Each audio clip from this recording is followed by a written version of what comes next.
Welcome. This is the Two-Tone Takeover, and I am the Two-Tone Bandit, and this is a podcast for Tennessee Titans fans by a Tennessee Titans fan. I want them to be able to pull up and represent that two-tone blue the way that you want to. Look, this is a community. This is a place for us, for the fans to actually have a voice. Look, on this episode tonight, we're just going to sit here, talk Titans After Dark. It's whatever, everything on the table, no holds boss. If you're ready to get into this discussion, then go ahead, lock in, subscribe, tighten the hell up, and let's get straight to it.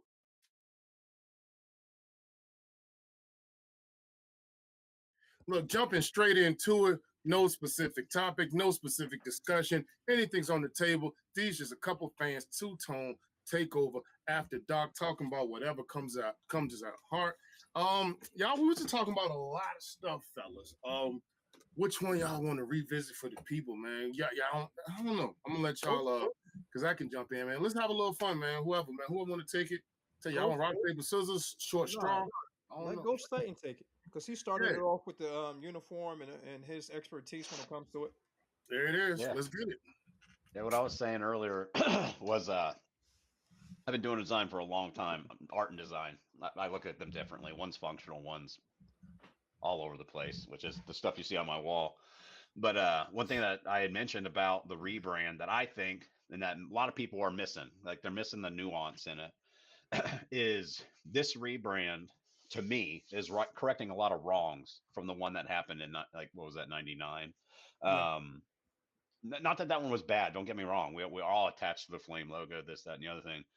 But the way they took the Flame logo, kept the focal point of the Titans with the T, got rid of Flame, simplified it, made it much more approachable, giving that Titan logo the oil derrick treatment with the red outline and the blue interior. That structure is iconic, and I think this one's going to way. I know some people don't like the circle and this and that, but I do think it's going to be functional and work. When you move into the uniforms, and you got a lot of people, like I said, they just look at it surface level. They see white numbers, red outline, blue jerseys, or blue numbers, red outline, white jerseys, and they're like Oilers. It's definitely Oilers. But when you break it down, there's more different than there is similar. You've got the colors, which is the Titans anyway, and arguably never should have been changed.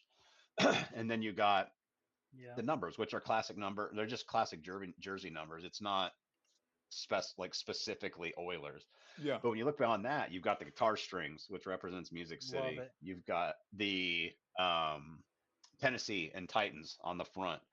They've moved the numbers from the sleeve to the shoulder. They've got blue Nike emblem. They've changed a lot. And not only did they change it, but they've injected it with Tennessee, and they injected it with Nashville and that music culture. I think they did a great job. And one thing that I mentioned earlier that I think is the most important part about this, and the reason why it's going to have staying power, is the story behind it. Like when they released that video of everything up to this point. Like I didn't grow up in Nashville, Tennessee, but I could feel it. Like I'm jealous of y'all. I wish I was right there in the main vein of Titans. Like, I would be insufferable if I was down there, you guys. I'd be a season ticket holder. I'd have the costume and all that stuff. Both. I'll be out there looking crazy. So yeah, exactly. So when I saw that video, like I felt it, and I don't see how anybody in Tennessee didn't resonate with them. Yeah. You saw the shindig they put on with the music, and they weren't just heavily leaning into country anymore. There was some rock. There was some country. I mean, they brought in oh my gosh, his name escapes me. Our biggest fan, Angry Runs. Yeah, I mean, it just all felt different, and I just don't see how this rebrand doesn't take us to a point where we're a small market team with a much bigger, more approachable fan base. And I think it's going to work for my technical design, like expertise or whatever. Yeah. I think it's going to be good for the Titans moving forward. And man, they look good. They look so good. And I'm so happy about the rebrand. I was fired up when I saw them. So I said Jelly Roll. I meant to say something brand. I think it's Kevin Brand or something brand from NFL Network. I know you're talking about. Yeah. Yeah. I don't know why his name always escapes me. He's like so popular, and like like one of the bigger names in the NFL, and I Yeah. always goof his name up. I just know him as the Angry Runs guy sometimes. So I got a question for you guys. If they Yeah. didn't change the color of the uniform and they just kept the Love Your Blue uniform when they came here, when they came to Nashville, I should say, or when they came to Memphis, because that was the first place that they played, do you think we would still get the same grief that we get when it comes to Houston and from that fan base over there? Do you think we would get the same problem if we kept it Tennessee Oilers, like some Uh, like the Utah Jazz? Like situations like that. Ain't no Yeah. damn Jazz in Utah. So in situations like that, if we would have kept it just like that, Los Angeles Lakers, if we would have kept it like that, do you think we would have got the same grief, or you think it would be a little bit more ease when it comes to it? No, I think we Well, would have I still got don't the think so. same. I I think we think would have got it though, because only off the strength that I think that I think we remember not too long ago. That's kind of how we got here because they were complaining about Yeah. like the Oilers, like and Miss Amy and the whole thing. So we didn't even have the rebrand yet. We go into Oilers and you still have people saying, "Oh, that's us taking our stuff. Give us our history back." So I mean, I don't think these people even know how the NFL works. I mean, if that's the Yeah. case, then Indianapolis should be screaming for Baltimore Super Bowls. I mean, but yeah, I think they still would have. Now, we've been doing more to throw it in their face of more active things to, reignite the conversation. But because there are people who just will refuse to believe that when the Houston Oilers, I mean, the Texans were born in 2002. I mean, Yeah. Jesus Christ, how do you Yeah. not understand that? But nonetheless, but because it existed, like you said, in the time frame that you're speaking of, we actually already had it happen. Yeah. I mean, it didn't stay the Oilers, but because they were still crying about the Oilers, I can't see why they wouldn't have later. I mean, it's too many people that from that generation are still older, and when you got your perspective, set up, sometimes some lines you just can't change. So I Exactly. think not totally, but it definitely would have been a conversation from some people in certain crowds for sure. Yeah, I like the think that Oh, go ahead. I'm sorry. I was No, I gonna was say gonna I think yeah. that Mhm.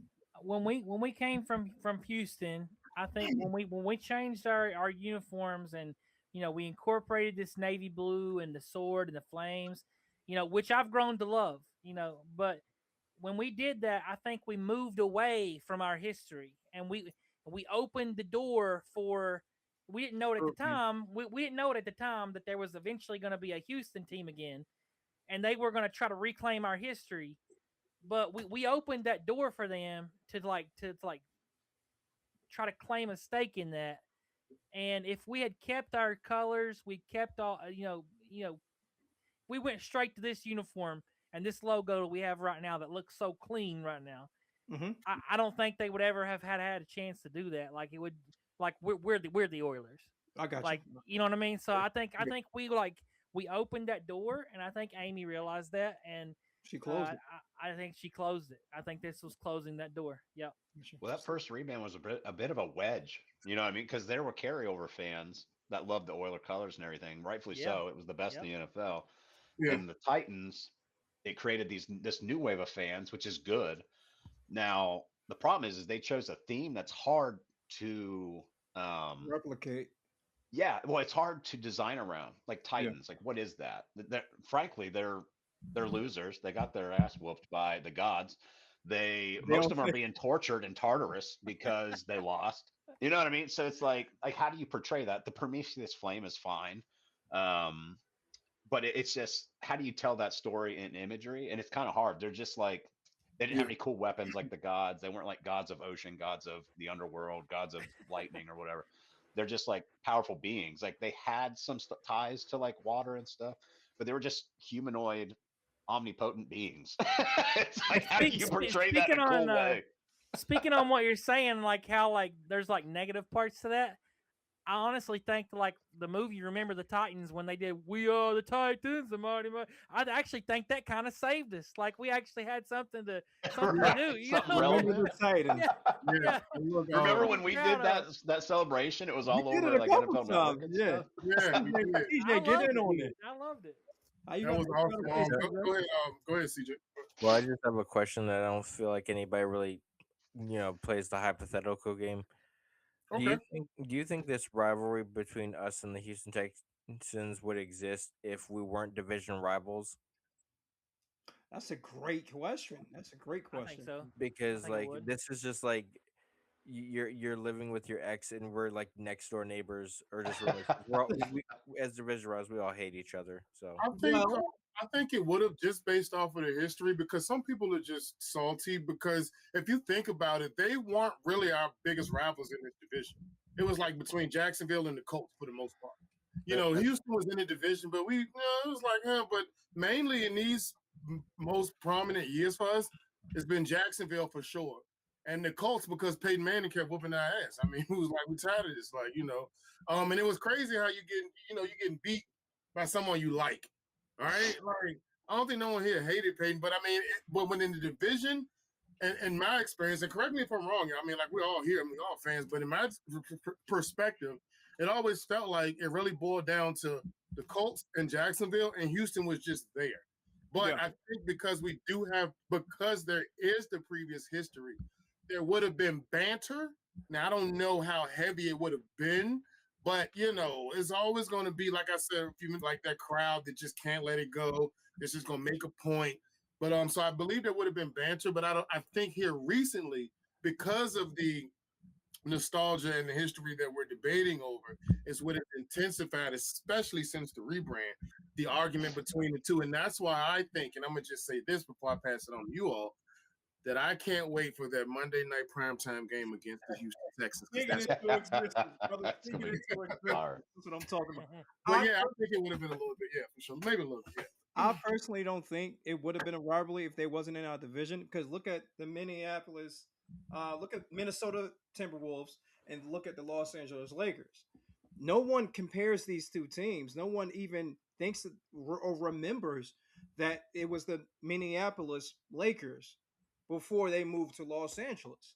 No one says anything about that. No one cares anything about it. They took the colors, they took everything, and they took it to Los Angeles. And then they're not saying anything.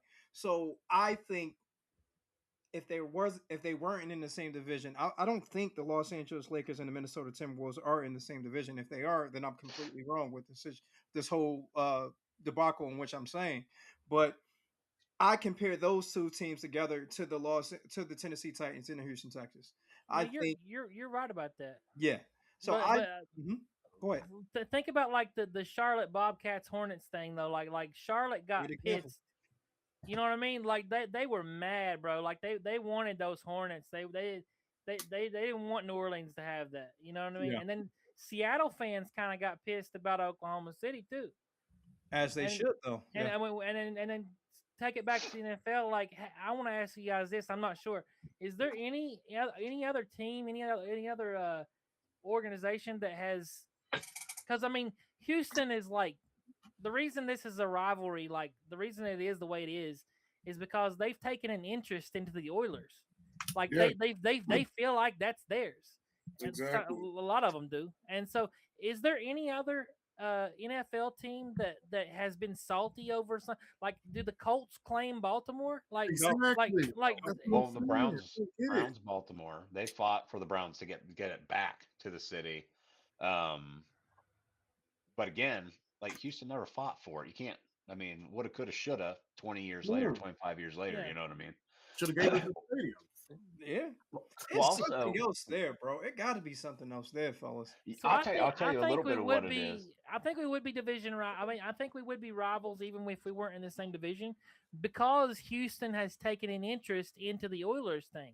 That's like what that, I don't think that's because we're in the same division. I think they would do that anyway. But yeah, go ahead, Ghost Titan. What were you going to say? Oh, I was going to say the Texans, when they became an expansion team, first off, they came out of the gate with one of the most boring brands that ever existed. They did. Just like navy blue and red, and like it was like boring numbers. And I'll be honest with you, like I hate the Texans, but this new stuff that they've got coming out and the soft rebrand they did, where they kept the colors and everything, they got the H-Town helmet with the gothic looking H. I don't think it's bad. I think some of their media work is fine. I think they need to just take pride in what they have. Like they're far from being an expansion team now. It's been a couple decades at least. Like get over it. Just get over it. Well, Stop I'm bitching. glad you It's mentioned that. after dark. You can say stop bitching. It's okay. I'm glad you mentioned that, Ghost Titan, because I think that was the beginning. I think when Houston did their last uniform change and they added that little That- like it's kind of like our red. They added the light blue, Yeah. and Yep. when they added that light blue, I think it pissed Amy off. I think the ghost of Bud Adams was rolling in his grave. Like I do, I really do. And so I think because you can't change your uniforms but once every 5 years. And Yeah, so we just did it in like what 16 whatever Marcus Mariota. 17. Yeah, 17. whatever. So it's like we couldn't do it yet. Like we couldn't change it. So like she was powerless to do anything about what they were doing. And so like once our opportunity finally came, here we are about to get a new stadium. Like the stars align. And so like Yeah. I thought when I seen what we did, just a few days ago at that reveal, which I knew what was coming anyway. There was some leaks and stuff. It was credible stuff. But Yeah. when I seen what we were doing, I put the pieces together and I thought, you know what? She did this for her dad. She is not going to let them take her team away from her, like her history. I think she was protecting our history by going back to these colors. Like you want to put a little bit of blue in it, we're going all the way back. We're taking Kudos all to the her. colors. Yeah, Burke Nihill, I yeah. think Brinker, Burke Nihill, and Amy Armstrong. I think they've made a couple egregious mistakes. I think Callahan should have been let go with Rand. Yep. True. But Yeah. you got to give Amy Armstrong credit. Like she's like put a lot of effort into turning this thing around. The new stadium, now these uniforms, which I think is done. She's making right. a comeback. I just can't be mad at it. I don't know if you guys saw that clip of Burke Nihill and somebody called in and he couldn't buy a jersey that night. And Burke Nihill was walking by and gave the guy money for a jersey. Come to find out, that guy's wife was in hospice with her mother. Wow. Man, it hit me in my heartstrings. I was like, Yeah. man, Burke Nihill, what a G. It just made me proud to be a Titan fan, you know what I mean? Yeah. And that's one thing I think you get from this fan base. I was like joking on Twitter and I posted, I was like, man, I am so jealous of those posters that they got at that concert. Well, Van Winkle, who was on earlier, Titan Van, bumped into Bay or Haley.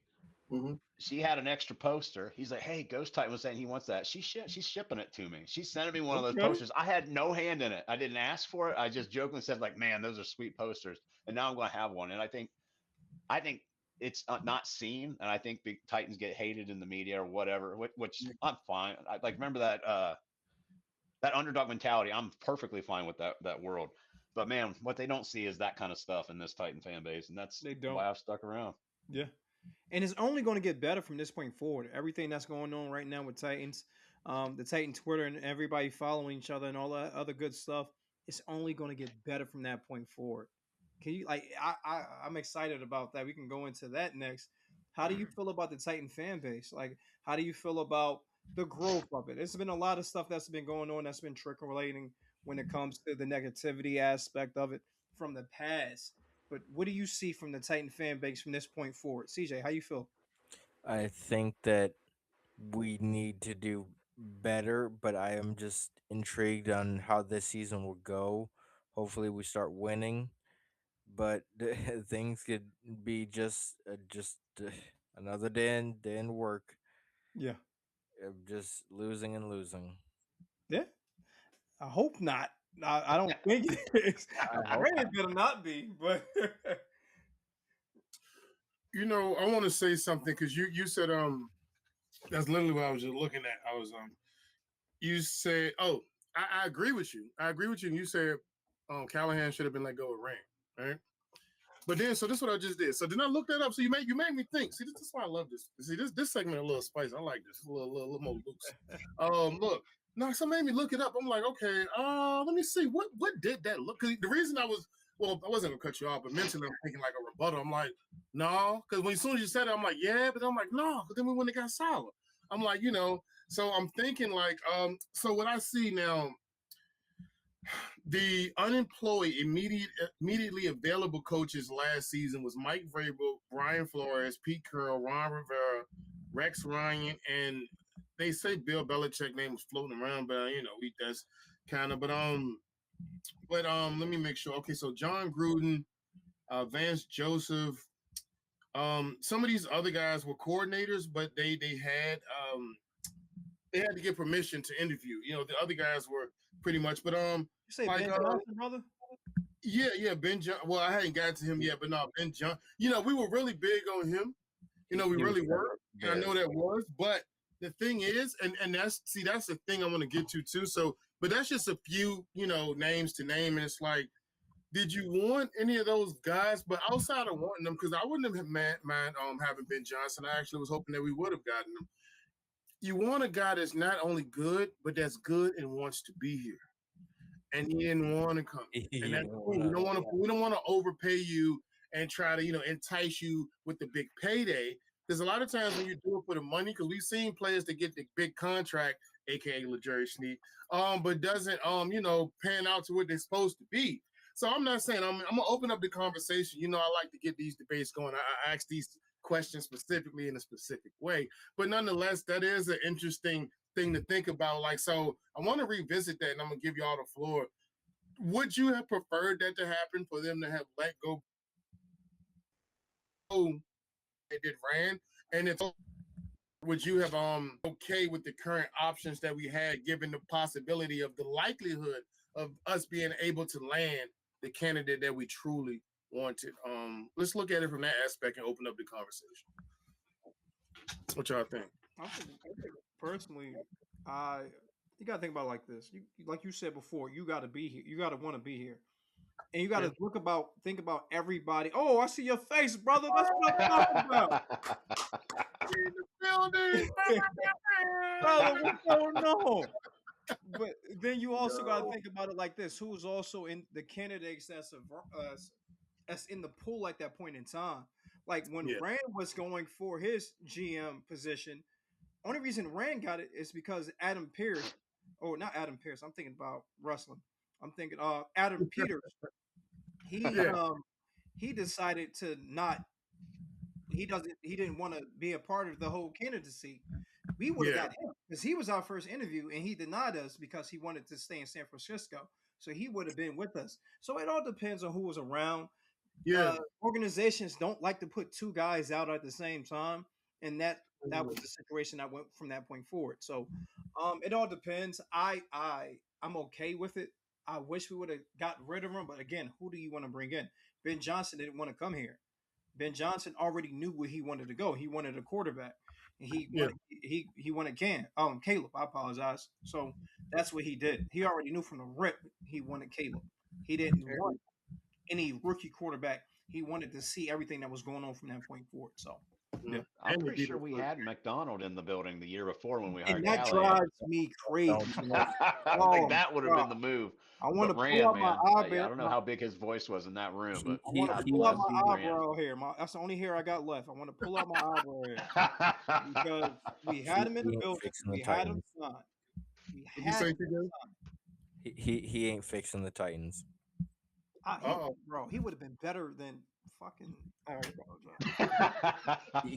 But the thing, he's like, he said in one of his interviews that he doesn't like to yell. That's already a problem because Callie doesn't like to yell. Yeah.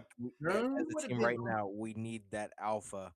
The guys will, that being that loud, you need to show that you want your players accountable and coaches accountable. I think Bill Belichick got Brian Callahan that. I've said Bill Belichick. Bill Callahan got Brian Callahan that job because we were so bad. I wouldn't even say net. We were just so damn bad at the O-line position that we had to bring someone in that was going to move the table. I still think Mike Mularkey should have been in here as our OC. I mean, as our offensive line coach. I think he should have came. He should have stayed. Mike Malone. Munchak. I apologize. Mike Oh. Munchak. There's so many Mikes in the Tennessee Titan history. Right? Mike or Mike. You gonna go dig that guy back Munchak. up? I was like, Malarkey? Man, Not he expanded Malarkey. his resume. Mike Munchak should have been our OC coach. I mean, O-line coach. So I still think he should have been here as our O-line coach because when he was here, everything was perfect. It was perfect and whatnot. So I don't know, man. It drives me crazy. Hindsight. Pulling up my eyebrow here, bro. It's okay. Don't stop. Don't do that. Your kids not gonna recognize you. You're gonna look surprised all day. They're not gonna understand what you're trying to say. They understand. They know who I am. They hear my voice. So Yeah, you say you don't have hair left, so you don't got no eyebrows. They not gonna. so Shaquille, see the hair thing. There's something about bald guys. Oh, he ready to do it. They're the real OGs. Like, listen, when they just tap out, you know they mean business. If you're not trying to save the hair, so Sala, Dabble, all these guys. Yeah, we've got some real ones for sure. Yeah, bro. I appreciate on Twitter. I do have a bald picture. You know, it's a proud thing now to be bald. Like it is. It's. Hey, I was bald way before the coaches, though. I want to say I've been bald since R. Kelly went bald, but I can't say R. Kelly name on here that much. I understand it's after dark, but being bald and being where I'm from is okay now. So we're good. You know what's the funniest part about? I mean, it's crazy. You know everything, and that's what I'm saying. I don't know. It's something that just seems to everything is just lining up right now. Just seems right, but among that, the fact that however we ended up with all of these, bald head coaches, is the fact that the joke that we can actually say that I know y'all seen it. They said when they dropped the Flames, they said even the logo went wrong. Yep. I'm like, that's what I'm talking about. It's funny, but I mean, it's crazy how these things line up. But I feel good though. I mean, not even but just about the coaching staff. I think it was way more intentional, way more competent, and just a lot more put into it. And I think we brought in a lot of guys at a lot of positions. I mean, I would love to see how this plays out, but even given the fact that Salah had that a nickel coach, you know what I mean? Like that shows innovation on the defensive side. 100%. And we know that. I mean, I would anticipate. I would stand behind it and say right now that I feel like Dayball is going to be pretty innovative on the offensive side. And that's one thing that y'all was speaking about, and I speak about that a lot with a lot of people. About like when we talk about the coaches and we talk about Will Levis and the Will Levis thing. It's like, yeah, everybody like. How can we sit here and describe the incompetence of the coaches and then talk about the players under their coaching staff and expect anything? What do? You can't, I mean, and these guys are rookies, young guys. They're not going to just go out there and be defiant against their coach and run a scheme. They're going to do what their coach is telling them to do. They're going to do exactly what they're supposed to, and the fact that their coaches aren't saying the right things or having the innovation to get these players to develop, and that's one reason that I'm going to be big on Femi until I can't. I don't care. Because he was another product of that system, and it was only given a 6-week sample on what we had. So I can't say that he's bad, but I can't say that he's good. So I'm willing to give him another healthy season under Robert Saleh, under with the Gus. I mean, everything about this is different. I mean, and so it just feels good to give him that opportunity to see what he can really do. Because, like I said, and I'm gonna say this again. I swear this might be the most clip thing I say. Like I said, if we can go through all those other picks and feel good about the performance or production that we got from them, given the fact that they were rookies and given the situation that they had to deal with, it kind of shows that Berganzi did hit on a lot of those. We don't feel bad about one person. Only person that you might have question marks outside of Femi might be Mullings, and that's just because he was drafted as a running back, so automatically people would think, oh, running back. But that late is more exactly what he did, special team value, and he did good at that. Good. So the fact that we can go around all of the other picks, why would we question his pick? Why would he sacrifice his reputation job? But I mean, that doesn't mean he's gonna get it right. But if all these others look good, if the coaching staff looks good, if the free agency draft looks good, then I think Femi's damn sure okay, because it's a reason that Mike Borgonzi chose to put his job on the line and pick that number 2 pick overall for a reason. I mean, not number 2 overall, but second round pick for a reason. It wasn't able to see it, didn't have the coaches to develop it, didn't get a full season out of him. But that's why my optimism stands high, and I'll die on that hill. But I'm damn sure going to give him one more season before I write him off or pass any type of judgment on him. And that's just, my stance on it. But yeah. No, I feel like I need to respond here because I talked a little bit of shit on Femi earlier, and so okay. like I'm not writing him off. I'm just, I just don't feel like he's gonna be. I mean, and I could be wrong. I mean, like, I'll kind of retract what I said a little bit because we do have Robert Saleh now, and this is different. I mean, Denard Wilson was good. He was okay, but I just feel like with our defense, the improvements, and with Robert Saleh's defense, like the way, like I've seen like the stat lines of previous guys like Jermaine Johnson. That's a good one. I think his best season was with Robert Saleh as the defensive coordinator. Correct. Yes, sir. So I think like we might get the best out of Femi with Robert Saleh calling the plays. So let's see what we do with Femi under Robert Saleh before we really give judgment. I think I'm going to reserve my judgment. Bandit, I'm sorry. I'm going to reserve my judgment. You have convinced me. You have convinced me to pull back my judgment. He's not a bust. I'm gonna reserve that until I see. No, scratch that. You're gonna stand on that hill. No.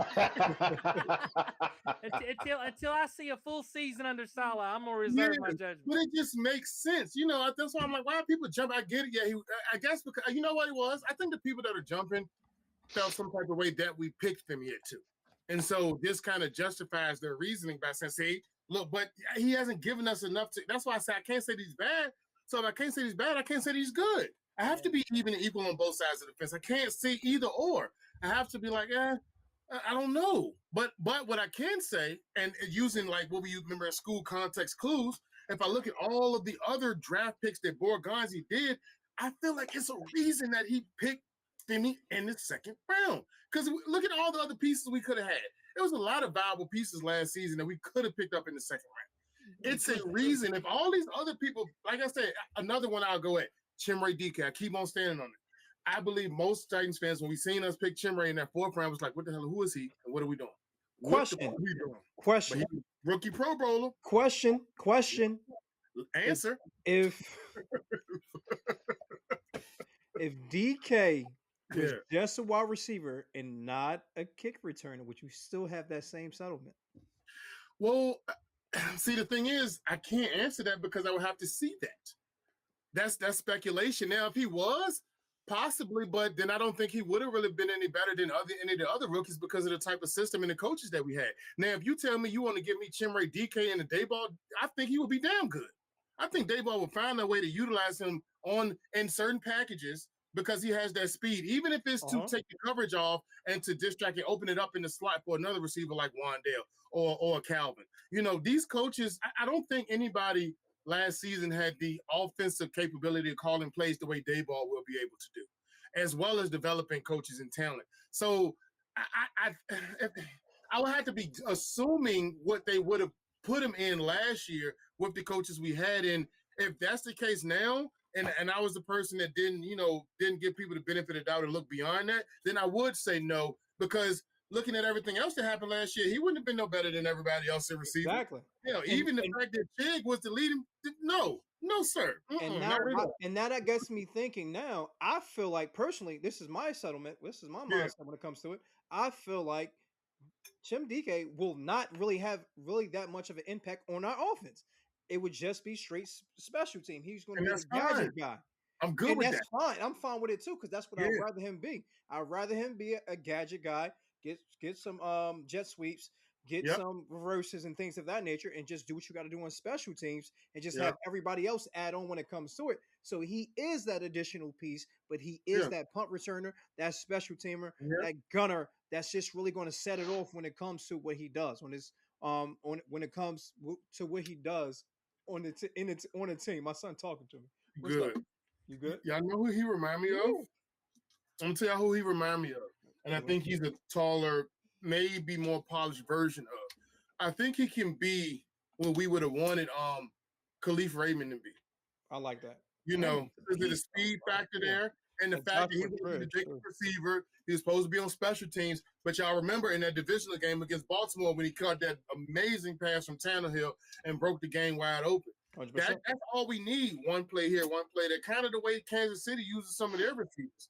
Bargonzi understands that he doesn't have to be the main receiver. like you said, let him go where he specialized at because you don't want to put more wear and tear on him anyway than you need. But I think he can be utilized in certain packages.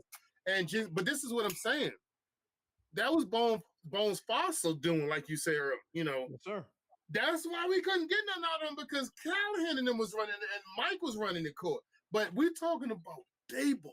They got way better calling experience in years than they have put together. So that's what my faith lies in. I'm trusting the process. I'm trusting the new coaching staff because they're not guys off the street. Like someone said earlier, like we've had all these head coaches in these positions that we haven't had before. So that each dynamic warrants the reason for optimism, warrants the reason for belief, especially given the fact of the results that we can actually measure it against moving forward. It just makes sense, I don't know. Hey, look, I'm gonna tell y'all something too, right quick. And I'm not gonna say it ain't got nothing to do with it, but I gotta depending on I don't know if he gonna catch the time, but my co-host from the other show, he might join in, but we gonna give him a hard time because he's not a Titans. He's the Eagles fan, and I've been talking shit to him. I already told him right down the street. Okay.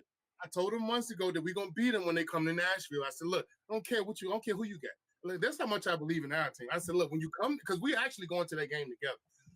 But you're saying, I need y'all, hold it down. Don't be too hard on him. He's a good guy, but we got to do it, I think. But but as far as us though, yeah, that's just it's seeing as how we've been. I mean, even when you go back to Vrabel, how many questions we talking about the Todd Downings and all of that? I mean, we haven't had a competent offense in I don't know how long. We've been able to, 2019 might have been our best run, honestly. But it's not consistent enough. But Dayball has been. Might not be the best head coach. Hell, he ain't had that much to work with. But he did take them to the playoffs the first year. Callahan didn't do that for us, So hell, and Jackson I was playing a whole lot better than he was in this last half after they fired Dayball. So look, the product is the product. A lot of times these coaches are specializing in their units, but maybe not the team totality. And that's why even, the fact that the Jets had a good defense, but Solid didn't have a quarterback or offense. So Brian Daboll had a pretty good offense for what he could do. But he had Daniel Jones and a broken Saquon. What you supposed to do? He had no receivers for a couple of years and had a defense that was trying to get itself together. We have to consider this if we're going to look at everything on the field. So the fact that, but when you say all of that, and now you look at this, you look at this stuff in like that. I don't know. My camera's feeling me. I didn't do it. No, really well timed. That was too perfectly timed. He did that on purpose, bro. I didn't do it. He's like, I'm going to tell you this, and it's like Jaws. Exactly. He got on purpose. He got a button or something. I don't want to hear it. On purpose. No fucking way that was random. There's no way. There was no way. We ruined your fucking moment. You did that shit on purpose. I'm telling you, you did that on purpose. I didn't. I promise you. But I'm just saying, look, fuck it, I forgot my point, man. I'll never forget that. I gotta clip that. Can you take clip? Yeah, you have to clip that. You gotta clip that. And then you just fucked it up by just dropping the ball. Oh man, that was hilarious. Oh god, but you thought you was trying to be slick, didn't you? Yeah, that ass. Okay, the camera does have AI tracking, so maybe I don't know, but it has never done that before. I look. Please believe me. Listen, it's like, man, this point's going to be good for sure. Exactly. Let me zoom in just in case. My camera's filling me. I don't know. You see, it's following me. It's following me. I don't know, man. It's on me. I'm not doing it. But I just feel like, look, with Salah being able to, they both have what they've never had, but they've always been successful at their specialty. Okay. I can sum it up like that, and there it is. Shit. So you mentioned in Khalif Raymond. Yeah. So I got to vent a little bit. Okay. And this goes back to J-Rob. I don't understand, and people get on me about this. I believe when you draft, if you draft somebody in the first and it's Corey Davis, and you draft an AJ Brown in the second, and the second round receiver becomes your number one, and the first round receiver just happens to become your number two, I don't think you wipe that away. Like you hit in some sort of way. Like they were both 1,000-yard receivers. When was the last time we saw that? Plus, we had Khalif Raymond. We let Jack Conklin go. We let John Smith go. Here we I go. just could not wrap my head around that string of like roster management. Yeah. It drives me nuts. And then you They got Vrabel, who they will were not relying on replace Derrick the Henry. OCs, not replace the special teams. Man, it's hard to look back on it and not be. I would like. I'm one that was like glad Vrabel left because of that stubbornness. I'd never questioned his coaching ability, Thank but you. man, that Thank it you. really He ticked me started off. overthinking. He definitely started overthinking when it comes to it. You know, I hear so many people say like we messed up letting Vrabel go. Like I don't think that these people who say that were here and really knew what it was like when he was here. Like we were not doing well with Vrabel. Like he We he was were. he was shit in the bed. You know, you know, like just what you were saying just now. Like you just had to be here, man. Like Yeah. I understand like he's doing well now and I'm happy for him. That's fine. That's great. But like he was not the guy here. Like it was not working out. He I mean, he had one panics a toe in lot that when he. water. That's where he wanted to be. Oh yeah, With he the know he Patriots. definitely wanted to be there. He panics Yeah. a lot when he lose. When he's losing, he panics a lot, bro. You can tell the look on the constipated look on his face. It's just you can tell when he's losing and he feel like he's getting out coached compared to when he's actually doing a damn thing when it comes to it. So I get it for Especially sure. when he's on his knees. You taking After Dark to a whole nother level. Listen, when he was dialed in though, like when he out Belichick, that Oh was yeah, it was incredible. beautiful. oh, It that was When awesome. he That was awesome. that Miami game, those Yeah. last few plays that he called to come back and beat Miami, Yeah. man, I was so proud to have him as our coach, but some of his decision making, man, it just drove me nuts. And then watching his interviews after the game, like really sent me over the I- edge. I will 100%. stick to it. That Miami game never was because of Rabel. It's Listen, like I was at the Indianapolis Colts game. You know Which one? when Levis dove and Oh, in the middle of the guys. You know what I'm talking about? Yeah. where he like That was my first game. That was the first game I ever went to as a Titans fan. Like I have been wanting to go for like 2 decades and finally went and that was the game I went to. I wanted to go to the Colts game. And you know, we obviously lost that game. Alec Pierce killed us, which is why I wanted the guy in free agency. I was like, if we can get the guy who I hate the most, like that would be a big win for me personally. Like, I got a question about him, bro. Do you feel like he's a solid number one, or do you feel like he's a number two? no. I think he's high at number 2. I don't think he's number 1. He was number 1. He would have been one. He would have picked Pittman well, over him. let me tell you. Let me explain. I agree with Bandit, except he is a field stretcher. Yes. You know, and so that actually holds a lot of weight when you can stretch the field because what you're doing is you're opening up the door for your teammates. The wide receiver 2, the slot receiver, the tight end. You're actually doing something when you can stretch the field. Yeah. And so if he wasn't a really good field stretcher, like you know, like his average catch is like 20 some yards. Like if it wasn't for that, I would say no. He's a number 2. Bandit's absolutely right, but I do believe he deserves to be a number 1. He deserves that chance because I think he can do it effectively. Okay. I'll tell you Yeah. what. All right. Let me ask you real quick. I'm going to ask y'all or whoever. So let me ask you this then. All right. So just in your opinion, however, y'all can answer how you want to, and I have a part 2 to it. But first question, part 1, name me your top 3 to 5 bona fide number 1 receivers in the league. Like right now. Yeah, like In how the NFL? Yeah, just like today, like currently playing, yeah. Puka Nacua. He's a number 1 receiver because he makes his number 2 job easier. That's man, Pardon to go around here. That boy is Yeah, he's need to different. Mark validate his Chase, genetics. Justin Jefferson. Yeah, I mean, we're probably all Justin, going to give the yeah, same answers on pretty that much. one. Like Okay, so do you think Alex Pierce No. fits in that mold? the top No. three of in the whole NFL. Well, I'm No. just saying, do you think he can be in the room with whatever it takes for them to consider, for you to consider them a number one? Do you think he has all of the tangible traits? I think he might have a trait or two, but does he have all of the? That's why I said high end two. Maybe low end one. I don't think He feels he's like an Amari Cooper to me. Like just kind of like Great job, brother. Great job. You can't. Yeah. I'm sorry. What you said, CJ? Until you like prove that you can be that number one and take all the responsibilities of it, then we'll talk. But you've been around Pittman and then Downs, and you just gotta be at the number one, and you gotta show it. That's facts. Yep. Yeah, no, that's true. But yeah, I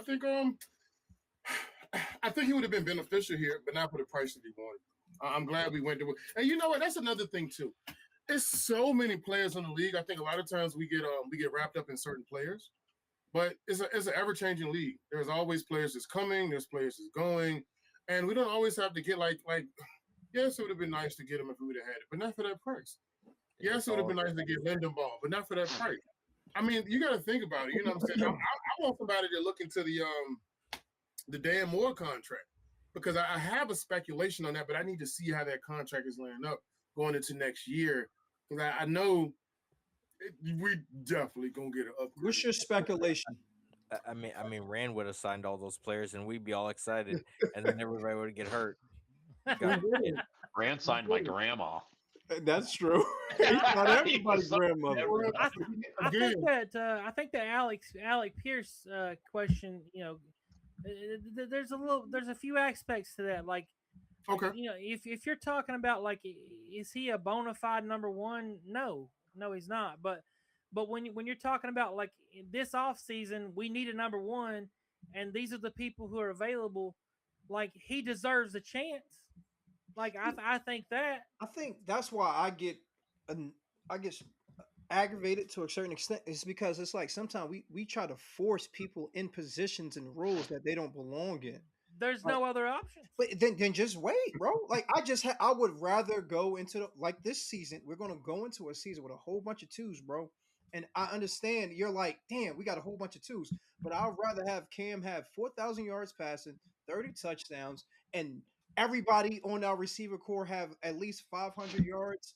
And let's say our leader receiver has 900, but everybody's eating, compared to force feeding somebody that have all these targets, but at the same time they only have, like, let's say 1,000 or so yards, and it's just, it doesn't look right, and there's interceptions involved. There's that's not what I envisioned, though. Yeah, like, see, that's what I think about. Like, that's not what that's not. Although I would if I was the GM, I would have tried to sign Alec Pierce, but I would not have given him the money he got. Okay, we're good. For the money he got, fuck him. He can go where the hell he wants. Like that was way too much. But if we could have got him for less, for a reasonable price, yeah, I do feel like we could have tried, but I still wouldn't like give him 150 targets a year. I mean, like, I'm not gonna like throw it to him every time. Like he is only there to stretch the field. That's not, when I say a field stretcher, I mean like somebody who opens the door for the other guys. Maybe not necessarily for him. Like there's gonna be times, like, I think actually the strategy would be like they have to guard him because he's fast. If he gets behind them, then we're going to throw it to him, obviously. Yeah. But we're going to not throw it to him so many times in a row that they're going to start guarding Wan'Dale Robinson and Chim DK. They're going to start guarding Gunnar Helm, and then he's going to get wide open. So then we throw it to him. So is he technically a number one receiver, or is he just the number one option for that play? He is a number. Okay. Oh, you got you thinking. I got you. No. I'm just trying to explain this the right way. Okay. He plays the number one. Okay. to get the number one corner to bite on it. Okay, I understand what you're saying. It's not that he's like Justin Jefferson, like he's number one and we're throwing it to him and there's nothing you can do about it. Yeah. Like it's not that guy. He's not that guy. Okay. But if you don't honor him, then we're gonna throw it to him. Yeah. And so you have to honor him like he is Justin Jefferson, or you're gonna get burned. So he's like the Derrick Henry if Derrick Henry's a wide receiver drawing those 8-man boxes.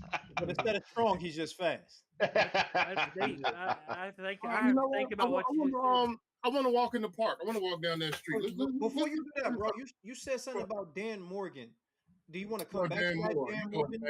Put the whiskey down. So, you said Dan Morgan. Are you Dan drinking? Moore. Are you drinking, Murph?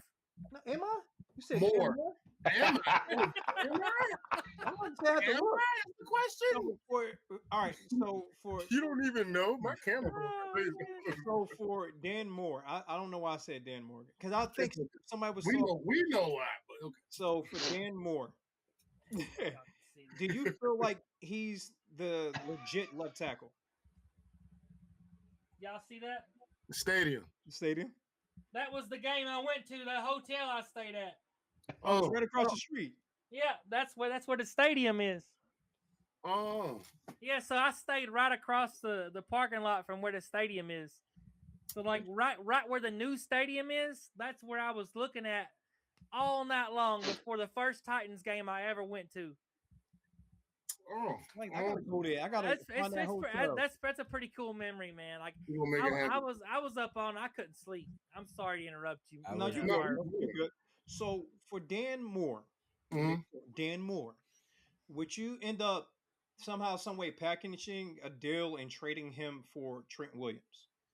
Even though you know Trent Williams, that price tag is crazy, and he's probably only have 2 years left. How would y'all feel about something like that? Okay. Okay, why would they take Dan Moore for Trent Williams? They want to get him. No, the rumor is they want to get him off the books because of the amount of money that he's like bringing in right now. So they want to get him off the books. They want to trade him. So would you guys trade him, or would you just keep him where he is? Trade him. Where? I mean, if that's true, like where are you hearing that at? Is that factual? That's factual information. No BS. Okay. I can send it to you tonight. Dead serious. They're trying to get rid of Trent Williams because they think they're paying him too much. So they want to trade. They want to basically redo his deal or possibly let him go somehow, some way. What kind of pick would we have to give up? That's the question that I'm trying to ask. I really don't know. Like I obviously we would have to package a left tackle with him. I'll tell you what. Since you prompted the question, and I'll answer it, but to add his question to what you said. Give us a scenario that you would find feasible if that was the case. What is acceptable? How would you do it? I wouldn't, because I wouldn't touch it because it's a rental. It's a rental. I don't want to do a 1 to 2 year fix.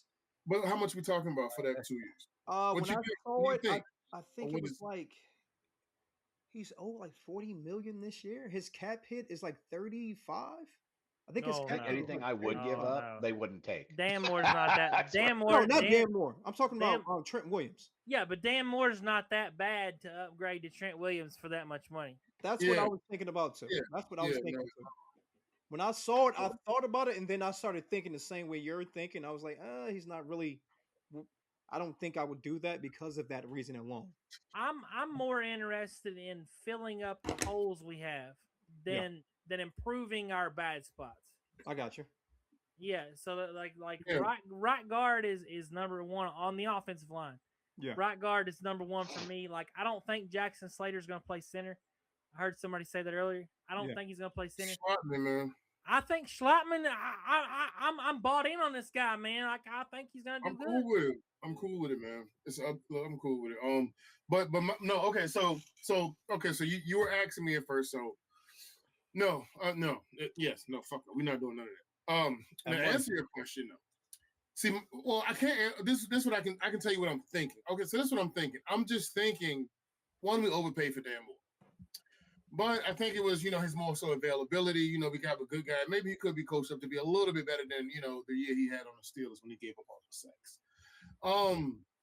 But my thing is that I think Borgonzi knows that. Because like I said, year one, I mean, we were so atrocious. I mean, you couldn't do it. Last year we was so bad. It didn't matter what he did. We would have still had more complaints because it was just too many holes to fill. So regardless of how you look at it, and last year, y'all remember, and I keep saying this, and I think y'all know too, the theme was durability last year. One thing we noticed a lot across a lot of those free agent signings was that they were very durable. Yeah. And I think that's another thing that we have with this, because like we said, when we look at Schlotman or like well, not Schlotman, I forgot who it was, but we have a durable class here as well. But my thing is like, okay, he knows that that's not your top tier left tackle, and that is probably outside of the center, the most premium position on your offensive line.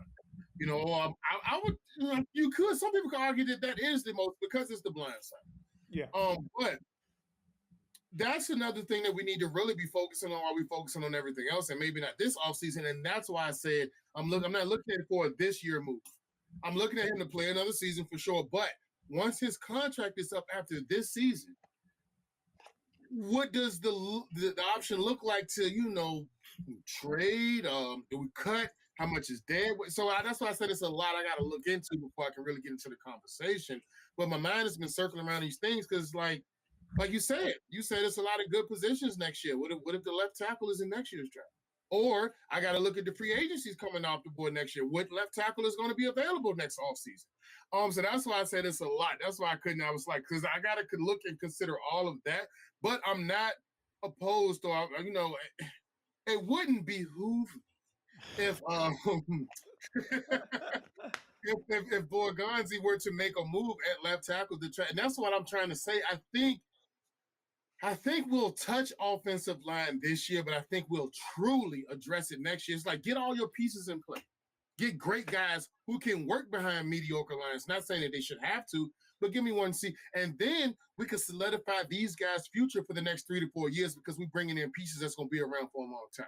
And I think that's why we brought in Zeitler. We weren't really ready to invest in that, but we can do a 1 year veteran. We can get somebody that's competent enough to get us through this season. And I think that's the same thing we're doing this year. Competent enough to get us through. And then next year we'll begin the real drafting because we can't say that if we're really building this team to be something, that Dan Moore is our future Taylor Lewan. No, it's not. Come on. So we really are going to address that left tackle position at some point, and that's why I'm trying to look forward. And that's what I was getting at when I was saying that. So that's where I was coming from. That's all. I think with Dan Moore's contract, I think it makes the most sense to ride it out one more year. Am I on? Yeah, exactly. Okay. Yeah, I think it makes sense to ride it out one more year because he's not bad enough to eat the dead cap and make a move now. Exactly. Definitely. I got you. You know what I mean? Like we got other holes that are like way more concerning than Dan Moore, which is a blessing. It is. That left tackle position been rough, bro. Like he's not great, but he's not terrible. Yeah. And so I think we're gonna ride him out for one more year, and next year I think it'll be a serious consideration to move Dan Moore. And that could be why we're going tight end heavy because we understand now. And you look at all those other things that y'all are trying to figure out. Tight end heavy could be because slot guys could be because we understand we don't have the O-line we need, so he doesn't have time for these receivers to go all the way down the field and develop all of these routes fully. So, yeah, get the slot guys, get the tight ends so we can get all these quick passes because we understand we don't have the guys up front to hold that protection for an extra 2 seconds. I don't know, but I'm speculating. Could be wrong, but I'm just saying it makes sense to why we're drafting certain guys or signing. I'm just gonna say signing certain guys, tight end heavy. Some of these slot guys. It makes sense to answer quick passing methods because they're coming and these guys can't do it. They can do enough, but not do exactly what we need them to do. We're talking about sitting there in the pocket till your feet get numb. That's a good O-line. You know what I'm saying? But right now we don't have that. So even and that's another reason I don't think maybe they're linking us more to like guys like Jawan Jennings or like a Brandon Ayuk or something like that. But Alec Pierce, I think it was it's one of those things that's popular things that you want, but in order to have a deep threat, you need time to get to him.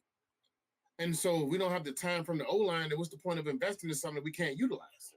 You know, so I mean that's something else to consider too. But I don't know. It's a lot around it. But I'm excited. This feels good, fellas. This feels good, and y'all know it does, man. This feels it's new, man. Everything about this is this has the only thing that would mess this year up is underperforming. There's Everything is one other thing too, and I don't want to say it because I want to knock on wood before I even think about it. There's another thing. Don't too. say it. Don't, Not, whatever it is, don't say it. I'm not saying it. I'm not Shut saying it. up. Hey, what do you guys think about this? So I'm reading. No, say it. I that- want to hear it. I want to hear it. I want to say Nope. it. Say it. Nope. I'm not Say saying it. it. Ghost Titan, what you got to say, brother? I was going to say I just read that Jordan Tyson did not participate or will not participate, one of the two, in his pro day. Sounds like he tweaked his hamstring while training. So what if he drops? Bro, this has been his problem. He hasn't had a hamstring problem for the last year and a half. That's why everybody's screaming and crying, complaining about getting Tyson at the 4 or Dre down to get him. I've been saying this all off season. Don't even look at him. Take him off the board. Those hamstrings are ornery, man. They You pop know, up all the man. time once you've had one. You know, If you got one, you got 1,000. people, you, and when I say people, I mean you guys. Like Wait, y'all talking about. I don't know if it's actually you guys, but we had more people on here earlier. Like there was somebody saying like there's a lot of receivers that are ahead of Chris Brazzell. Like, look, listen, I am not a Vols fan, man. I went to the Marshall University. I have never been a Tennessee Vols fan in my life, so it's nothing like that. But when I look at Chris Brazzell and I look at what he did in his college career, stat wise, I look at what he did in the combine. Like, I tell you what it is I'm a Marshall University alumna, and Randy Moss went here. Yes.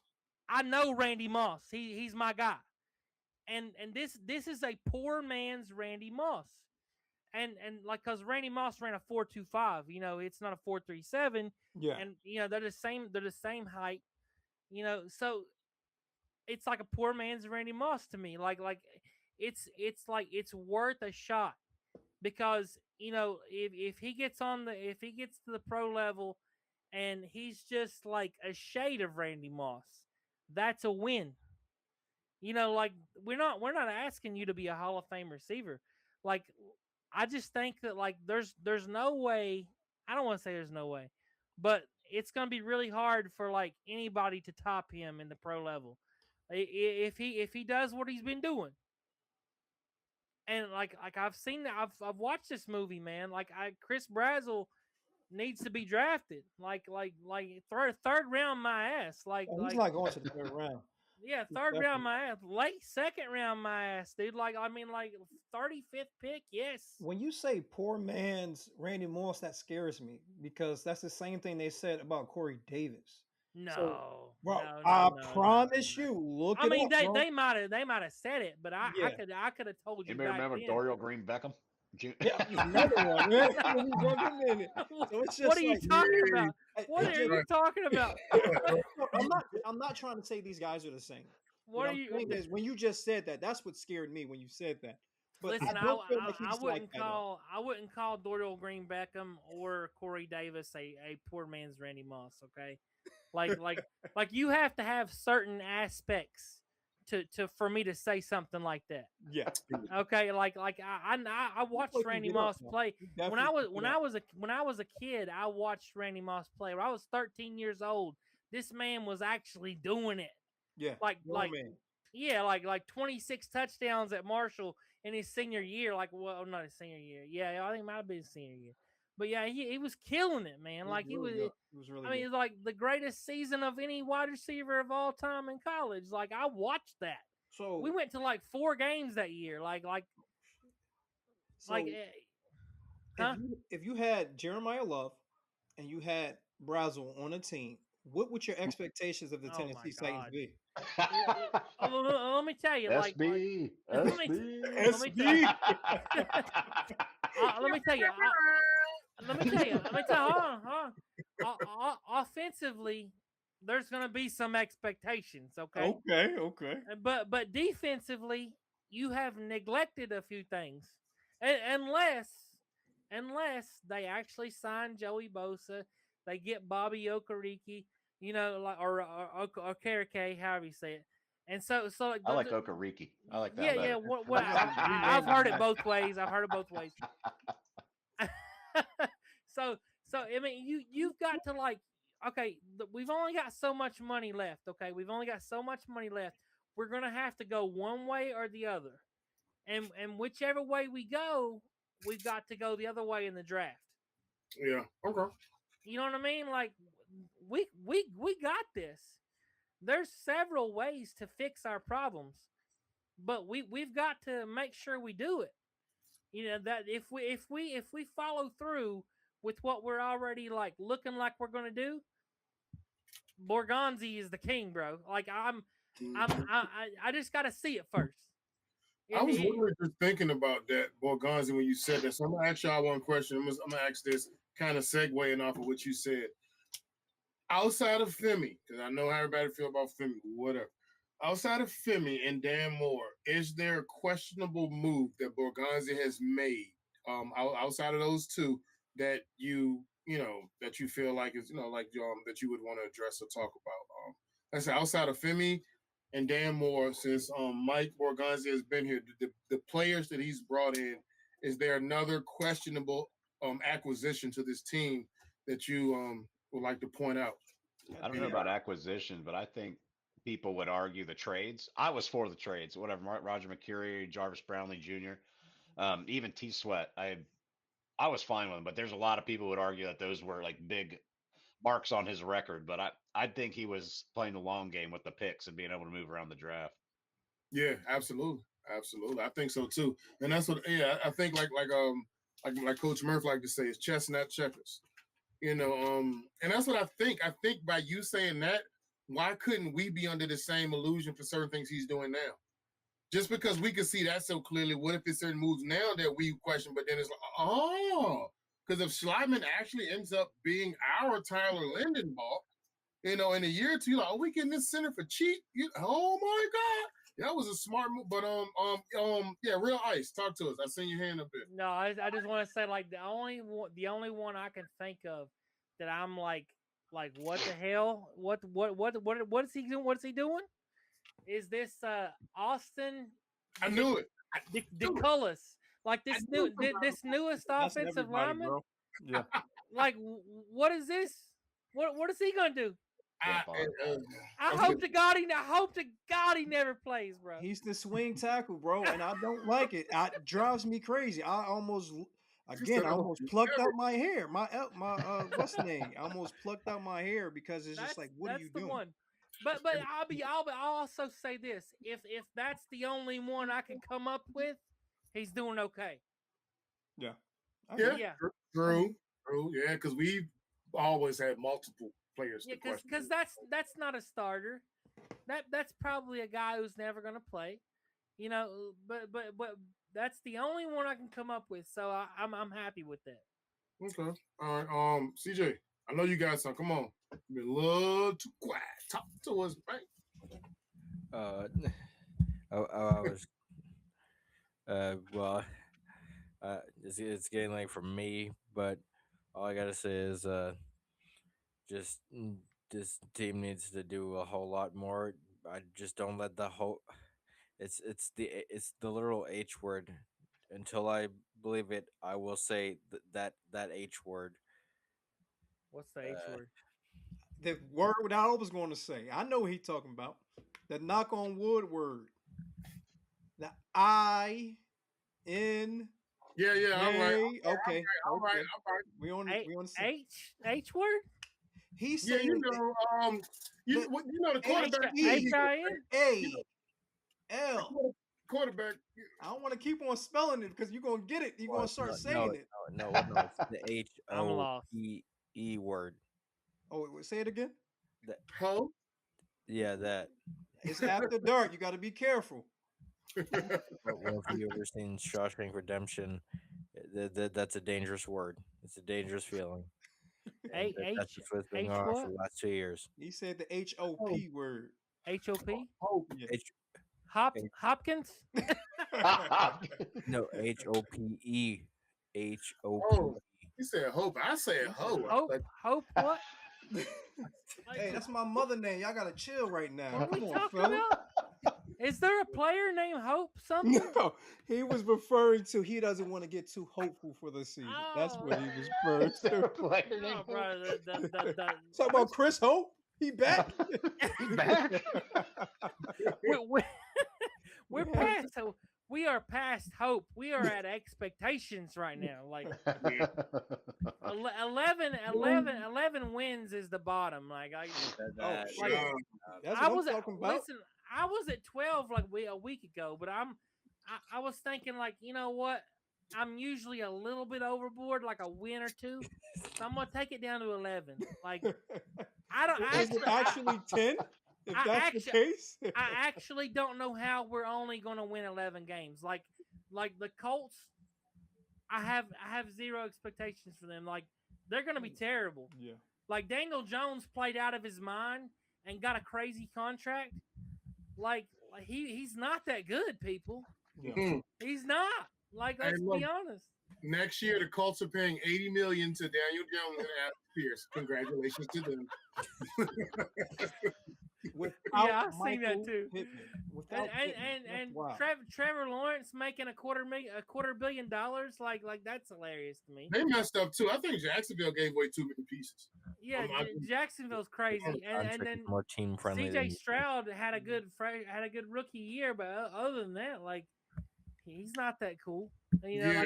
like I honest to God think that Cam Ward is the best quarterback in this division. I I I'm serious. expected Stroud. I'm I serious. lived through that as a Buckeye fan. That guy dropped more balls, like in big games, than anybody I know. So his playoff performance last year did not surprise me one bit. I have a question for y'all.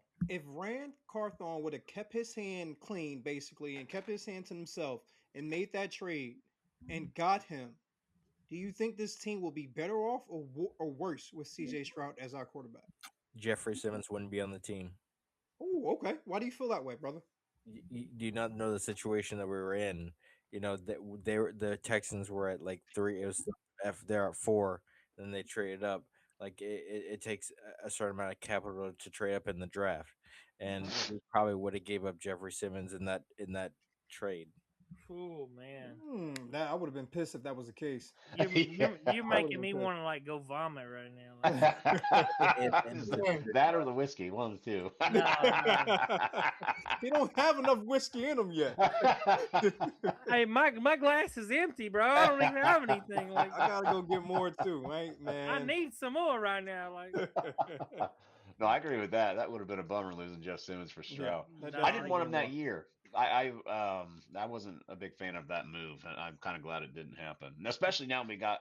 I was a Levis supporter as well. I know we talked about that earlier. Yeah. All the way up until the end, I caught a lot of flack on Twitter about that. I didn't think he got a fair shake. However, I do think Cam Ward has a bit of that knack for the like miraculous play that Levis just did not have. Like they have the same talent, but those You're right. You're right. Like whenever I still say his knee wasn't down when Cam Ward was completely vertical, laying down on his stomach, and he made that throw. Yeah. Man, even if his knee was down, that's crazy, bro. They should have just gave it to him. Just say, just go. Like Patrick Ward, like that. That's who we were looking at right there at that moment. Patrick Ward. Yeah, we got to put that on a jersey. P. Ward. Yeah. No, but you know what? You made me realize something just now. Like I've been a fan since '98, so I went through the Keith Bullock, you know, the Frank Wycheck, Javon Curse. I watched those guys. You know, I was a little kid then too, so it means more to you when you're a kid. And like there was several of them, and I think that like Jeff Simmons is like for a little while now, it's like he's been the only one. Yeah. You know what I mean? Like so he like I think I've put more into him than I did like each one of those guys. Like, I don't know. Like, I'm trying to think like where I'm trying to think where he stands in like in Titans lore. You know, like where does he rank? And like, I mean, he's definitely like, I think he's got to be on the Mount Rushmore of Tennessee Titan players. Like, I don't know how you put just 4 on there, but like, You can't, bro. I think Nowadays. Jeff's got to be on there, man. Like, Think Jeff thinking about trading Jeff Simmons like just makes me literally fucking sick. I mean, like I would just be distraught, like for real. Like I would be distraught. We let Steve McNair go, bro. Like we let Oh him my go. That was God. tough. Like letting Oh, him and man. the team that he went to. Eddie George went to the Dallas Cowboys. I'm okay with that. I get that because I thought Derrick Henry was going to go to Dallas, but letting Steve McNair go to the Baltimore effing Ravens. Mason. Oh my God, bro, that was tough. That was tough. That was worse than Derrick Henry going to the Titans. I mean, going to the Baltimore Ravens. That was one. Oh man, Jeez, that's tough. I love Keith Bullock. Derek Mason. I am a big Keith Bullock supporter. I love that guy. Yeah, I've I was a big fan of Keith Bullock guy when I was a kid. Mr. Monday Night. Oh man, I always played as him in Madden. Man, you could intercept the ball. I love playing him. Listen, every year I spend like 1.5 million coins on Javon Curse for my Mutt team. Like I gotta have him, man. Like we going to 12 o'clock. Oh man, yeah. yeah. My headphones are dying. Myself. I'm gonna have to get off here soon. Plug them up. Plug them up. Roll tight. This don't happen often enough, but we have a good time. But I think we're a good panel, man. We can do this. That's why I say, like, I gotta understand, y'all got filtered here. Like, even with Coach, man, I hit him up. I hit literally everybody up, and y'all respond. There's a lot more people, so we can do this often. Like I said, I would like to keep y'all in my rotation of people. It just makes it easier to shoot and record. I don't have to sit out and search for so many people, but we can always, as y'all can see tonight, we get to the point we can actually fill out a whole, panel, which I think was awesome. But yeah, we can keep it going. Yeah, we can wrap this up. Y'all fellas getting, I know. Had y'all for a while, man. Part-time chef. I owe y'all some money, man. Hey, the fact that I don't hear my kids, I'm worried. I have to go check on my kids in a minute. I don't hear them. I don't know if they sleep. I don't know if they get into some ish they ain't supposed to. Yeah. See, that's crazy. See, that's how kids are. When they sound like a circus, it's gravy. How everything is fine. Oh yeah, everything's fine. Yeah. When it's quiet, you worry. Yeah. When it's quiet, I'm peeking. My son popped in here a couple times. I told you. Yeah, they were checking on you, man. Here. Yeah, for them, I'm doing the Lord's work. I'm holding you in there. we wild in this house, man. Everything is broke. We go crazy in, but it was fun, man. It was definitely fun tonight. That's what's up. What's today? Yeah, what's today? Friday? I just want to like be thank you for having me on, man. Every day you have me on here, it's a blessing, man. Like it's just making my day great. Like I just, there's nothing I'd rather do than to sit here and talk Titans football. So there you go, same thing. Yeah. Well, what I'm gonna do is and you guys are great too. Like Murph, Bandit, you guys are the best, man. Like we family, brother. That's what I told you before, we're family. Man. We're gonna be out. We're gonna link up. We're gonna have a good time because I'm getting crazy this year. Fun fact. I never been to a home game. I never been to a Tennessee Titans. Hey, bro, I haven't either. What games are you guys going to this year? For real? No, hold on. Yeah. Like, no doubt, you are absolutely going. Philly Eagles. Which one? Eagles. I'm going to a game over here in Jersey, but I'm definitely trying to go to Tennessee. So what's the game in Jersey? I think they play the Giants or the Jets over here this year. I know we played both of them this year, which is crazy. But I'm not sure which one we got over here. We play both of them in MetLife. We play one in MetLife and we play one in Nissan. Yeah. Which one do we play in MetLife? I'm not sure. I gotta look at the paperwork. I forgot. But I'm definitely gonna be at the game over here in Jersey. I can tell you which one because I know I want to say I know we played the Jets. I can look it up. I think we played the Jets at home. But I do plan on doing a couple of those. I am going to some training camps. I do plan on attending Mr. Titan's Titan event this year. That'll be my first one too. My first thing I do want to go to the draft itself. Yeah. I do think I'm gonna hit Pittsburgh up. I mean, I'm gonna go to the actual draft, but what I'm gonna do while you're looking that up or whatever, Yeah, it's what I'm gonna do as I record, because pretty much what I do, like I have his number, like we have direct phone number. But if I don't have that, I'll give you a heads up, like, hey, I'm recording this evening. What your schedule look like? If you're busy, you're busy, because I'm gonna come back the next day and the next day and whatever. That's why I'm saying, is it okay ahead of time? Because I'll be consistent to give you a chance. But if not, it's cool. But and you get in where you fit in. But yeah, I love this panel. And I think we're gonna. It's gonna be, you know what? We're gonna punch him in the mouth, man. What this is ready to be something. I think it's gonna hit the internet so different. I'll be sorely disappointed if you don't clip that zoom in. Oh, you definitely gotta clip it in. We played it. We played You gotta clip that shit in. We played Jackson Dart and the Giants this year at MetLife. That's a good one to At go to. MetLife, I'm going. Yeah. You know I'm The going. only game I ever been to was a Jake Locker game in Cincinnati, and we got our butts handed to us. So. God. No. Yeah, right. But yeah, it's been real. So hold on. Bandit, which games are you definitely going to? I know you said the Dallas game, bro. You got to go to one, bro. Come on. I don't want to do that because my mom's a Dallas fan. She never been to the stadium, so I want to kind of get her there. Dallas? Just you never know. But home games, I know the Philly Eagles one for sure. Cause like I said, my co-host. So we already said that he got to come see that ass whooping in person. I don't care. I'm thinking about a rivalry one, and because everything that's been going on, I think I want to catch that home game in Houston because I need to see us beat them. That would be great. I would love to go to that. Shit, I want to go. I don't know. It's flat because I'm open for it, but for sure, I know the Philly one for sure. If you ask for certainty, definitely gonna make the Philly one. Because like I said, it's my code, so we get to kind of, cover each other's teams on each other's side. Yeah.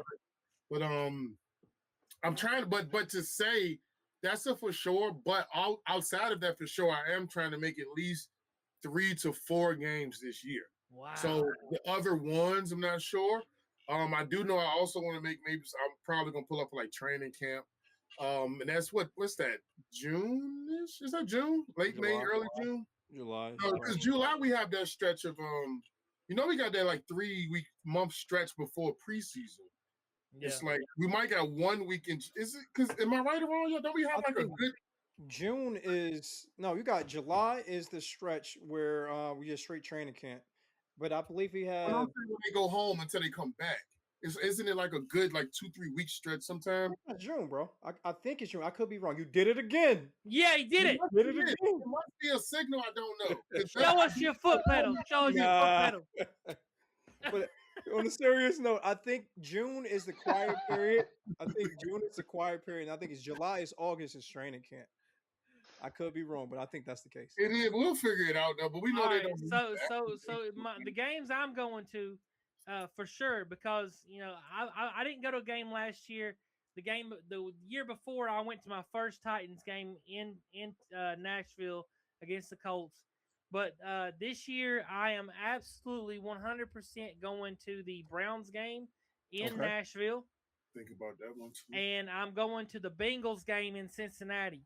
Okay. So I currently live in West Virginia, and it's not that far. It's like 2.5 hours to Cincinnati for me, because I'm on the Kentucky border. So So I'm coming to the Browns game because my best friend, I told y'all, he is a Browns fan. He lives in Tennessee. He lives maybe an hour southwest of Nashville.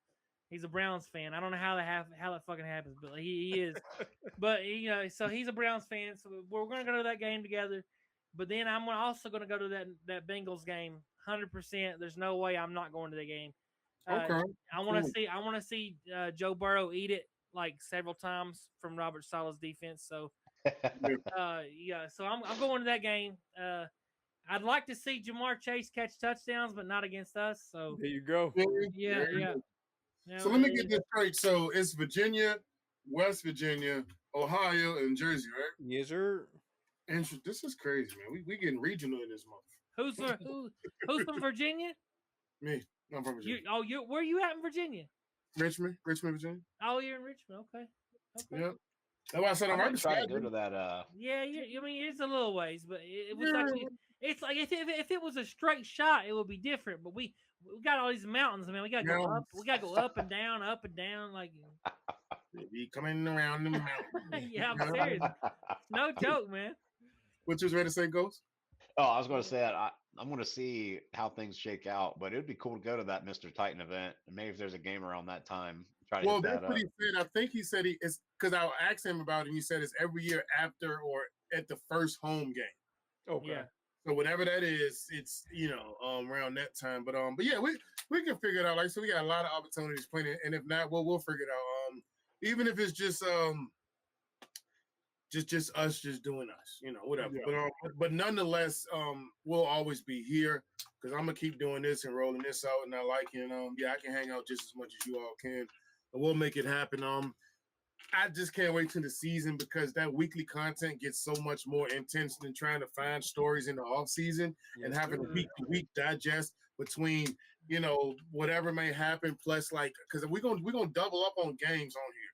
We're gonna do previews and recaps. So definitely the season is gonna be crazy. And then if we can actually get it to where we can get some opponents, like if we playing the Jets, we can get some Jets fans in here. Oh, you just see them saying something like that. Hey man, I'm with it.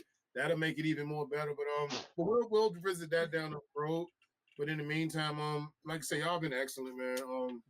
We're gonna give bet picks too. So if you want to make money, you better be here. Get it. It's fun, man. It's gonna be awesome, man. This is cool. Y'all remember we did this first time when y'all go out there, y'all scrolling YouTube and y'all see it, and I'm like, hold on.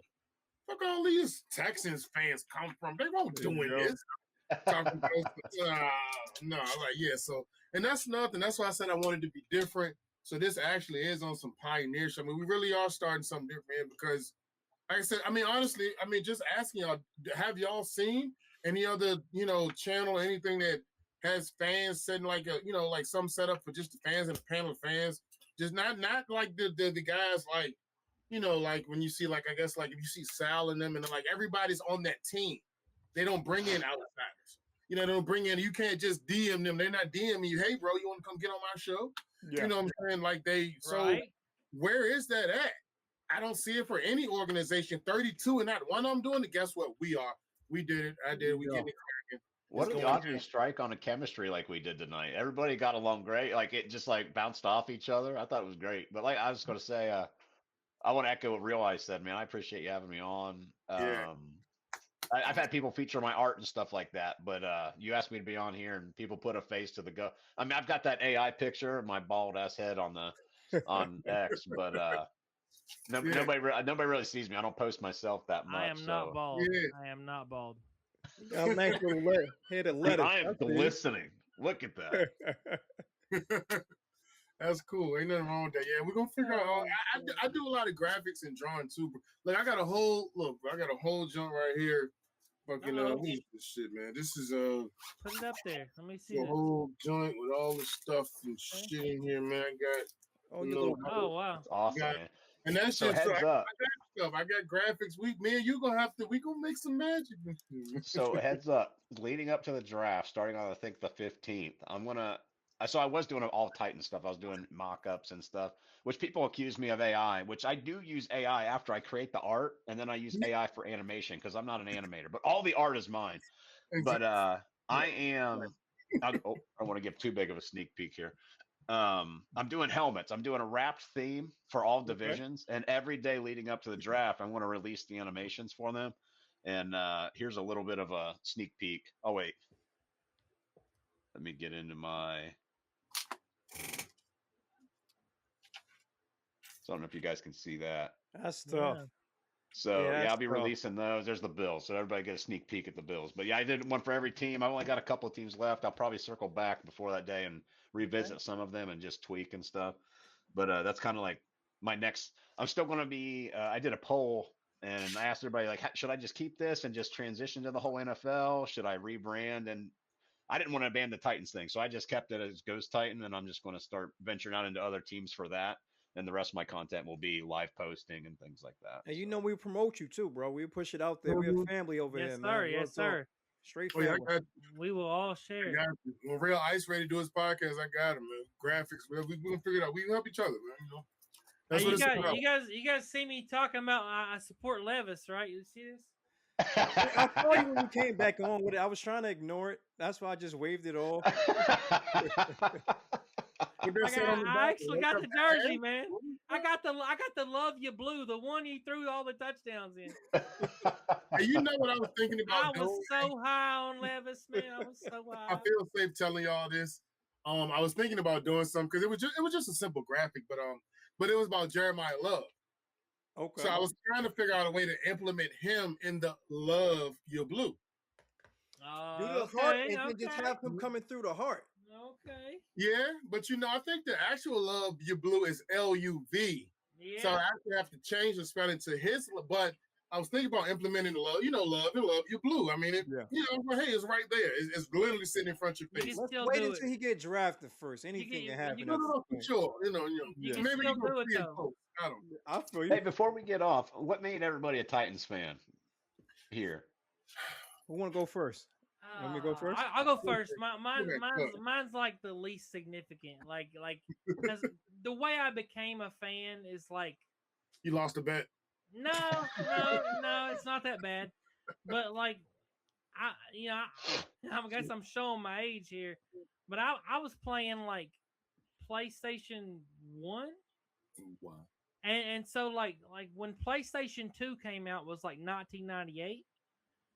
And NFL Game Day 98 came out and also like Madden 98 came out. And like at the time, like NFL Game Day was actually like cooler than Madden.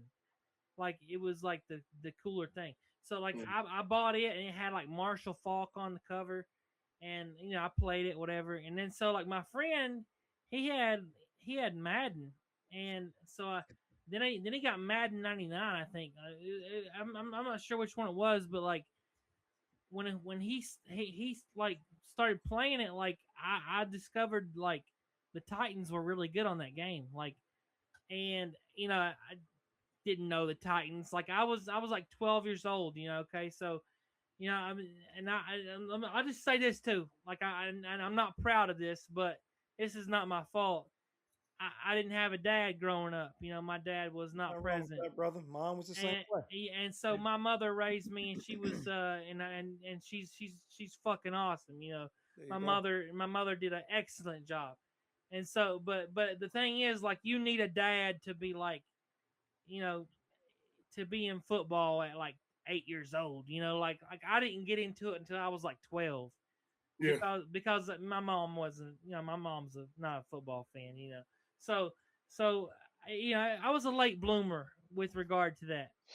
So I didn't discover football until I was about 12 years old, and so I was playing, PlayStation 2. Discovered the Tennessee Titans. That's where I fell in love with them, and then like I started watching them, and then like 1999 was the next year. So then, like when 1999 happened, like I'm watching Kevin Dyson reach out, and I fucking cried like a little baby. I cried like a little baby, bro. When he didn't make it. Like it was horrible. I hated the Rams. Like I hated them so bad. And so like that was how it started for me. Like it started with video games, but it quickly became a real thing.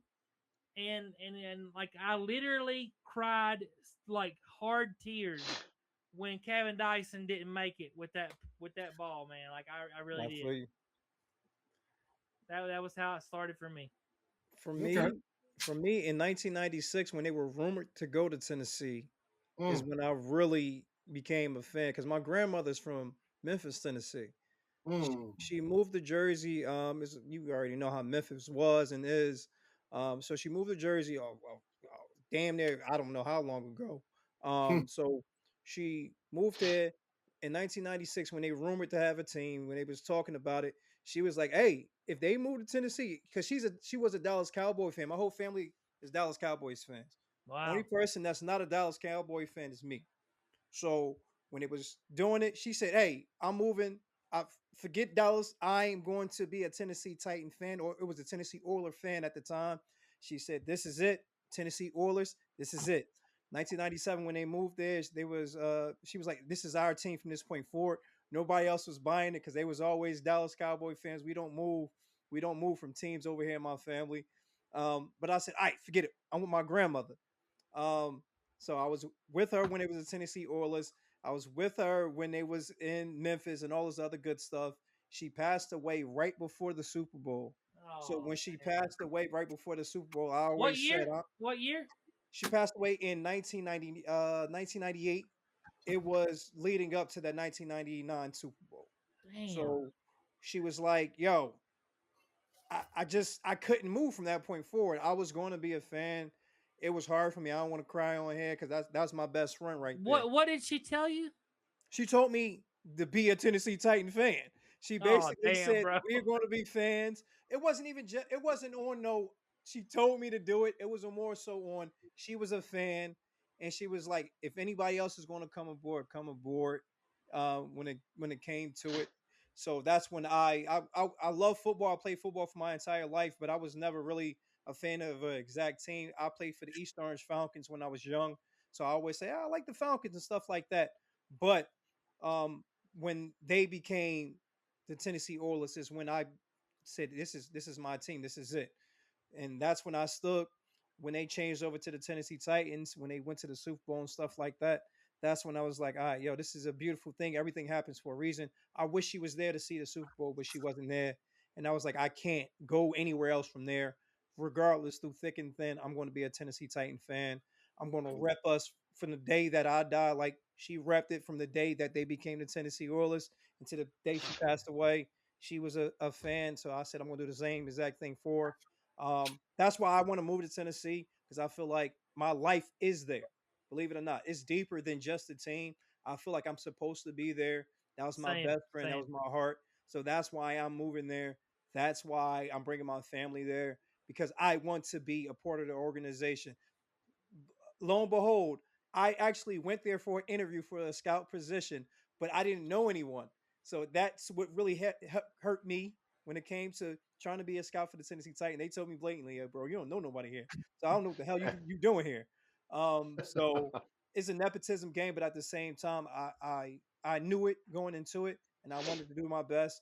Regardless, they told me the truth when it came to it, and I appreciate them for it. I was in Nissan Stadium one time, and for that interview, but from that point forward, I didn't get a chance to go back, so I definitely got to go back. But I'm definitely moving to Tennessee in these next couple of years because that's my home, no matter what. I don't care if I never lived there before. I'm called there, and that's where I would be. I will be a Tennessee Titan fan to the day I die. That's awesome, It man. is what it is. I appreciate you, brother. That Definitely says appreciate you. that story says a lot about you, man. It really Yeah, does. man. I'm loyal, brother. I'm loyal. That's why I say with y'all, man, I'm always going to be here no matter what. Ron, the bandit, already know what it is. Same with y'all two gentlemen. I'm here no matter what. Whatever y'all need, just let me know. How about you, Bandit? No, you go ahead, brother. The host gonna go. All Go ahead. right. Host So when gonna I go. was little, I was all over the place in the early '90s. Yeah. I was like, oh man, Jets look cool, Bengals look cool, Tigers are cool. And being a Buckeyes fan from the day I was born, like I have a picture of me about this big. My dad's like hiding behind me, holding my shirt. Like I got my hand like up in the air, in my Buckeye shirt. I knew there had to be like a connection. Like that's why I wasn't like connected to any of these teams. So I loved Eddie George, like being for the Buckeyes. I just absolutely loved him. He was like a legend here. He Yeah. had a restaurant here in his after his retirement years.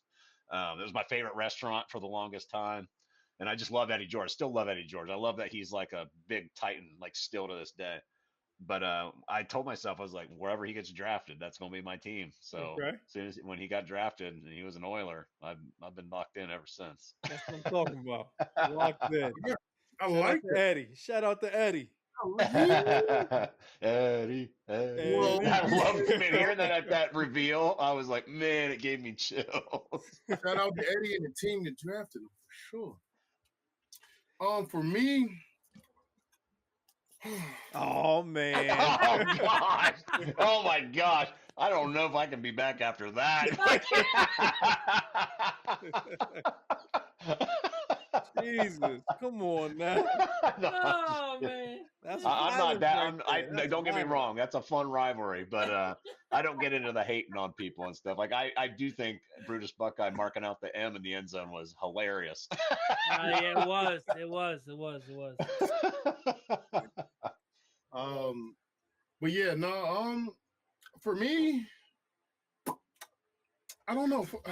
Well, I mean, I know, but I don't know what. But for me, so my mom, diehard Dallas fan. If I get on her right, diehard. Yeah. I think her name on Facebook is Edie True to the Silver and Blue Mouse. Like I swear, Oh, I think man. she changed her whole middle name. And that's cool, and that's why.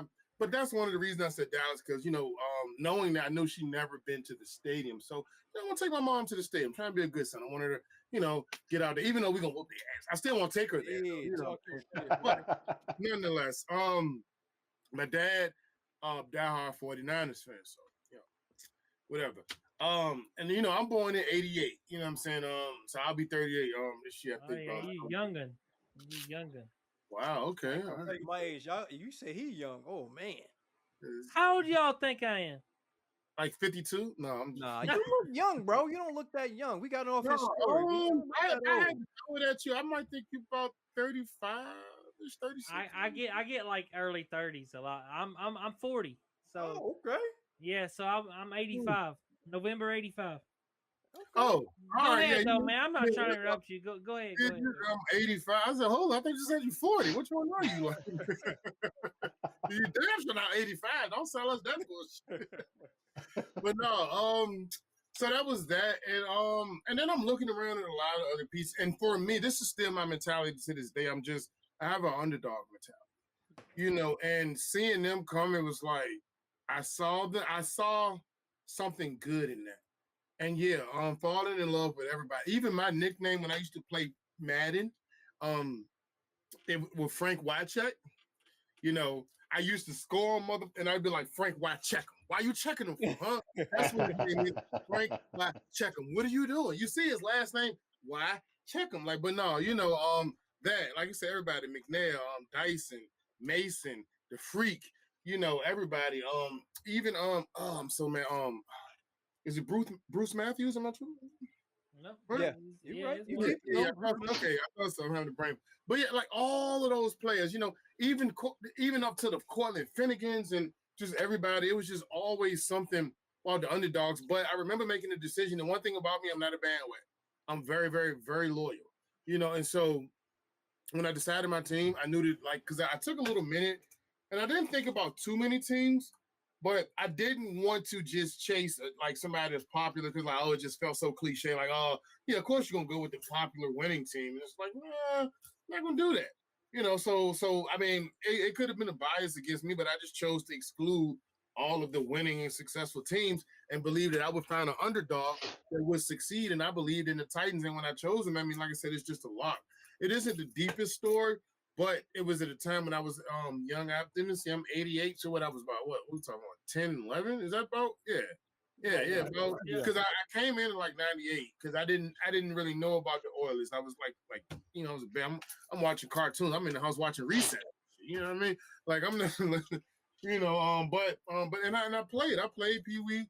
I remember I played in high school. I played in high school. But I'm a big, like, I'll give y'all my measurables right now. And I don't know, I'm about 6'2", 6'2", 6'3" on some, I don't know why it ranges, but about 260. Big boy. Big boy,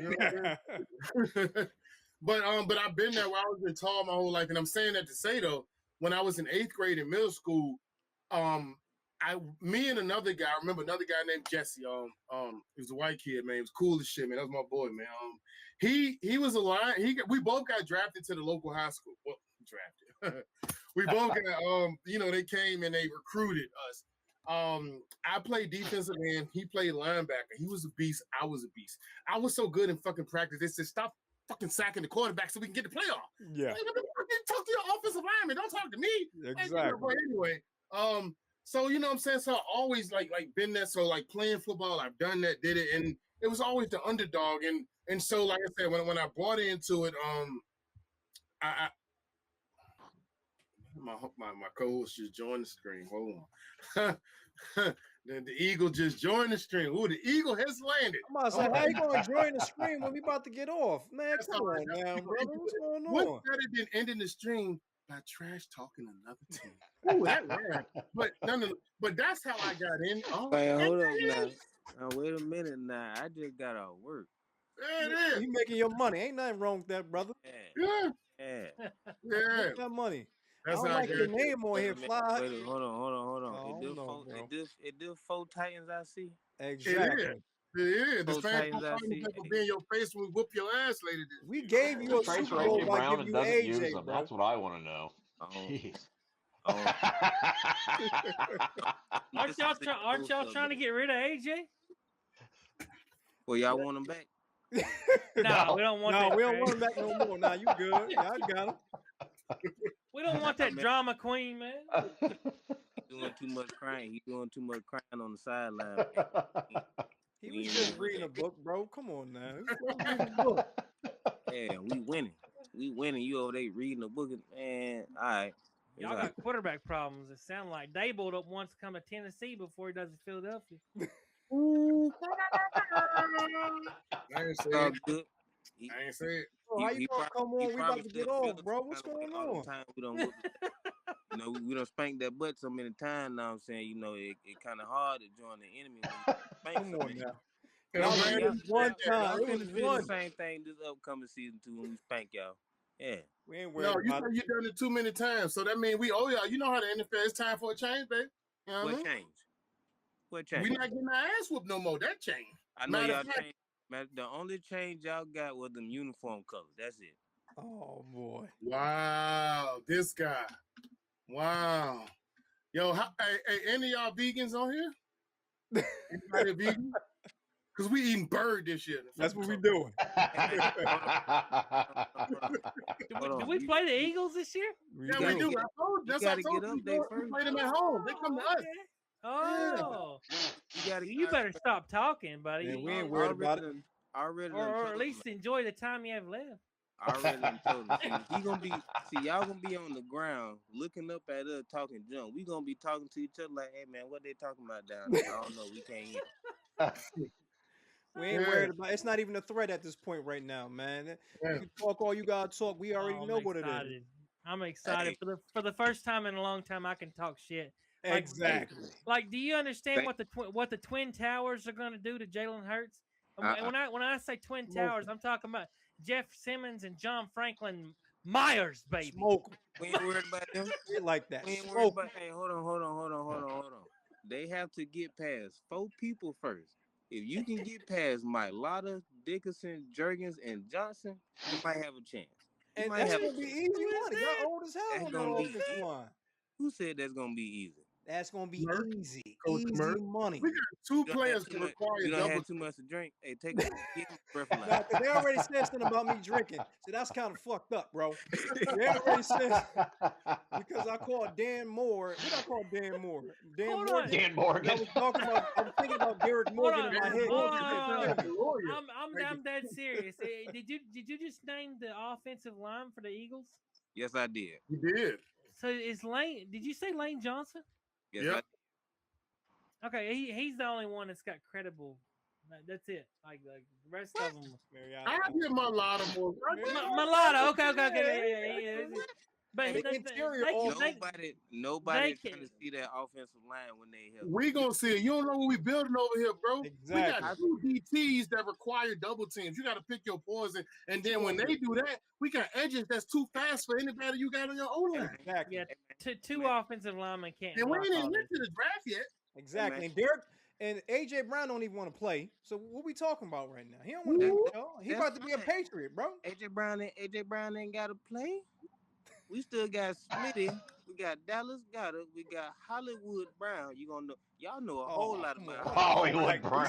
Hold on. Hollywood Brown. Y'all don't play him. You guys do have Devontae Smith. But you know what? Yes, We sir. got we got Alante Taylor, and he gonna There shut you his go. ass down. Jam his ass. He ain't getting off the line. His little ass. Straight like that. Hey man, Straight like that. you know what? I ain't even gonna feed into that foolishness because that's tomfoolery right there. Yeah. They call him the Slim Reaper for a reason. But as a matter of fact, Man. since we're talking about defense, when that boy Mr. Ward throw that ball, he better hope. I don't know which way he gonna throw it to. Quinyon I call it Mitchell, wide receiver two to AJ Cooper Brown. That's Jean, what I call it. Straight down the Tariq middle. Woolen. We ain't Which worried way he about it. gonna throw it to? He gonna Straight hand it down off the to middle. Jeremiah Love. That's what he gonna do. He don't even gotta throw the ball. Straight like that. You gonna get Yeah. to the? Oh, you talking about the running back? Exactly. Oh, Jordan Davis and Jalen Carter gonna eat his ass alive. Nah. We ain't worried about it. We ain't worried about it. This is our year right now. Y'all had y'all time. Only We thing they gave y'all gonna eat is the AJ. same Y'all thing got y'all Super Bowl. That's Get it. up out of there. Straight like that. I give y'all about 2-3 more years. Only thing they're gonna eat is the same calories they be eating daily. That's about it. This is fun. Yeah.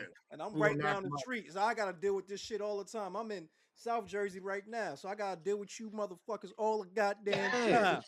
Out of this. Exactly. It's all good, but you come into our house. There you go. You know what? There you go. You know what? I'm glad he came in here because he's getting me excited for the season, man. Hey, it's gonna be a good season. I'm telling you, it's gonna be a good season, man. But like I told you, I said this to like Coach Murph is mainly like, he's pretty much like my acting co-host for this segment.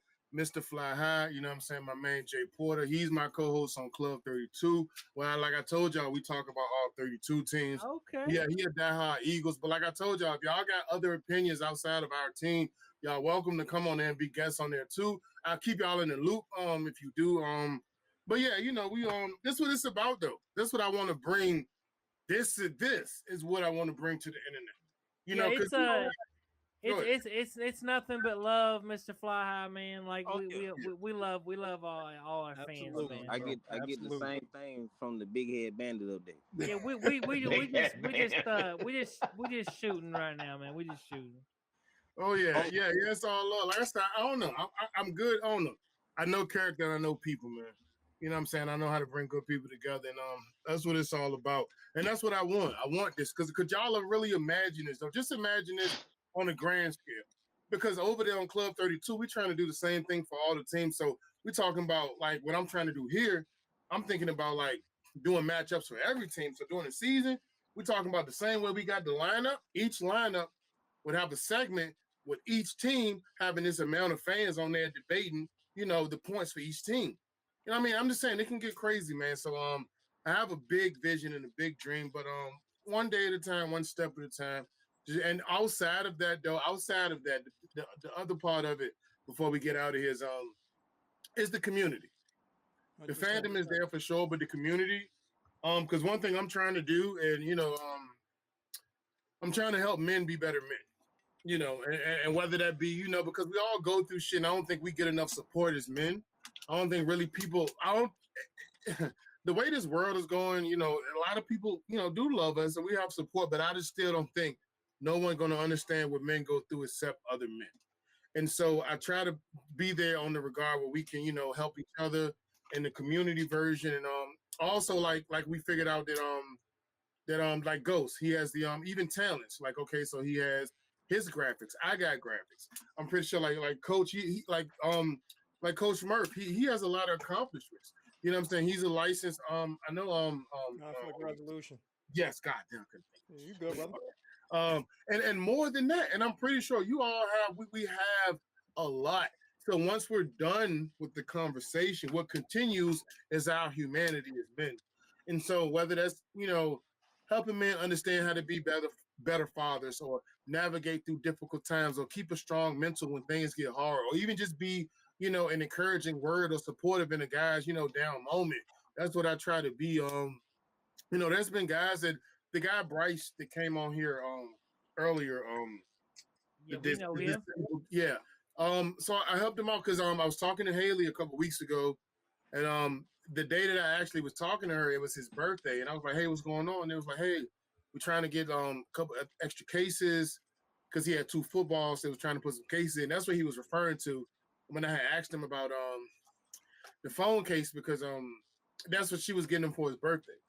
So they was like, hey, yeah, she was like, yeah, I'm just trying to finish up, trying to get these cases. So I just sent them whatever they needed to complete that and make sure they get that. Like, and I've done more and other things, and I don't need credit for it. I'm just emphasizing just the example that, like, if I'm gonna say something, I'm gonna be about it. So I'm the guy that's gonna, I speak in what I talk. You know what I'm saying? Well, I act on what I talk is what I should say. And so, but to me, that's the bigger thing outside of everything that we're doing here, and that's what I'm hoping to accomplish in the long run. I want us to have good talks, good fun. We can keep the cleaner versions for some of the other episodes, and then we can have an after dark version from time to time. We can just sit back and let loose and let it go. And I think that's a good balance. I don't want to be one dimensional. I'm not looking to trying to be that way. So I want people to come and give their opinions, but outside of that, I always want. I love the genuineness, because one thing I noticed, and if I have to go that way and play the internet person, then drama sells.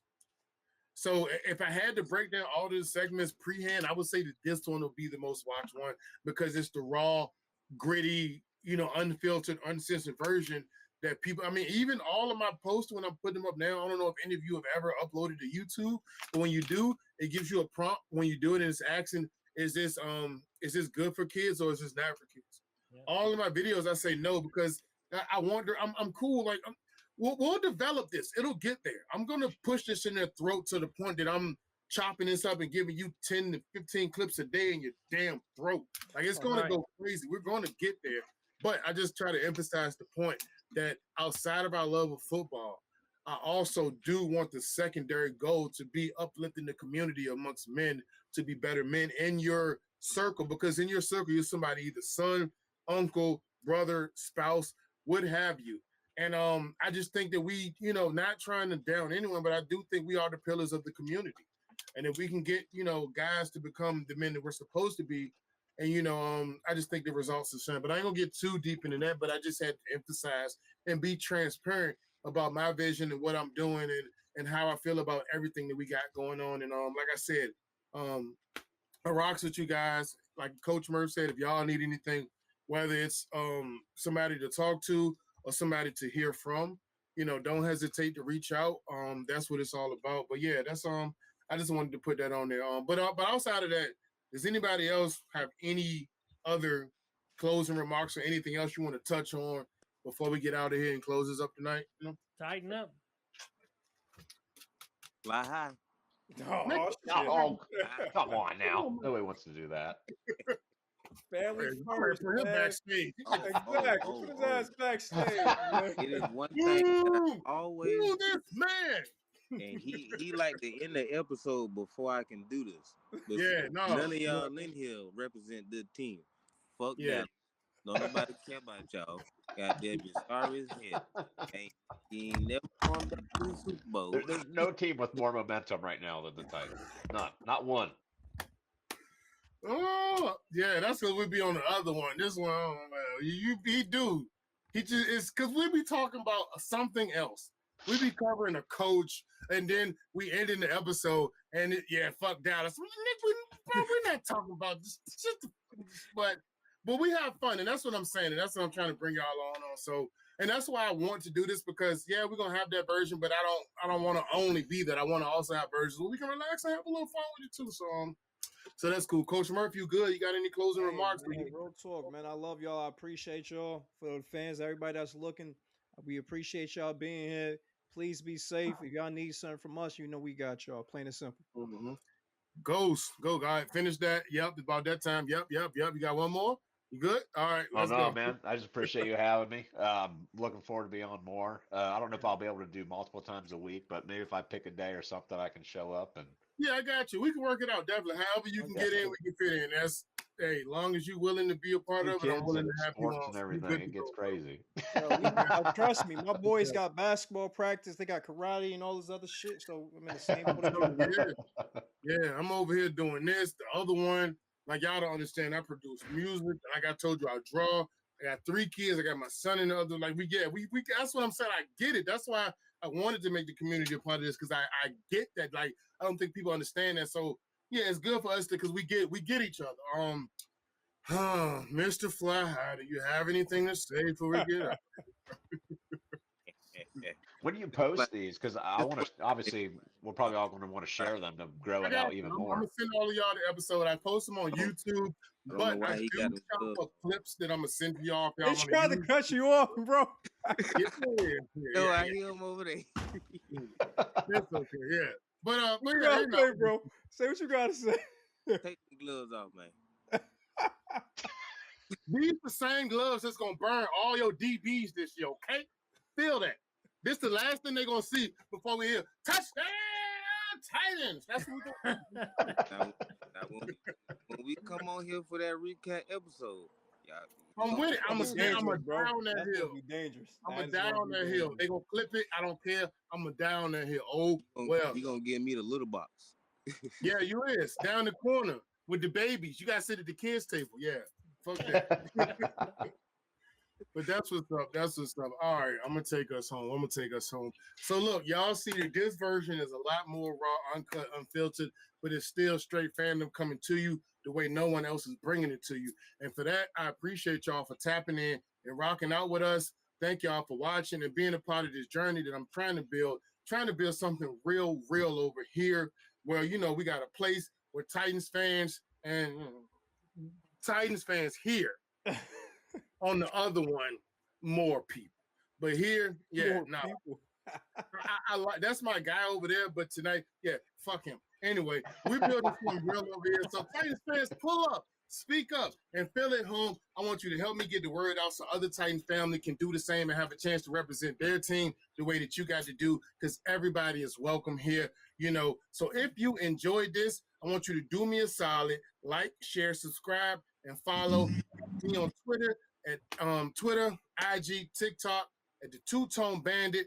Yo, let me know how you feel down below. I'll be checking back soon. TTFU all day. Tighten up, baby. I'm the Two-Tone Bandit, and we are out of here.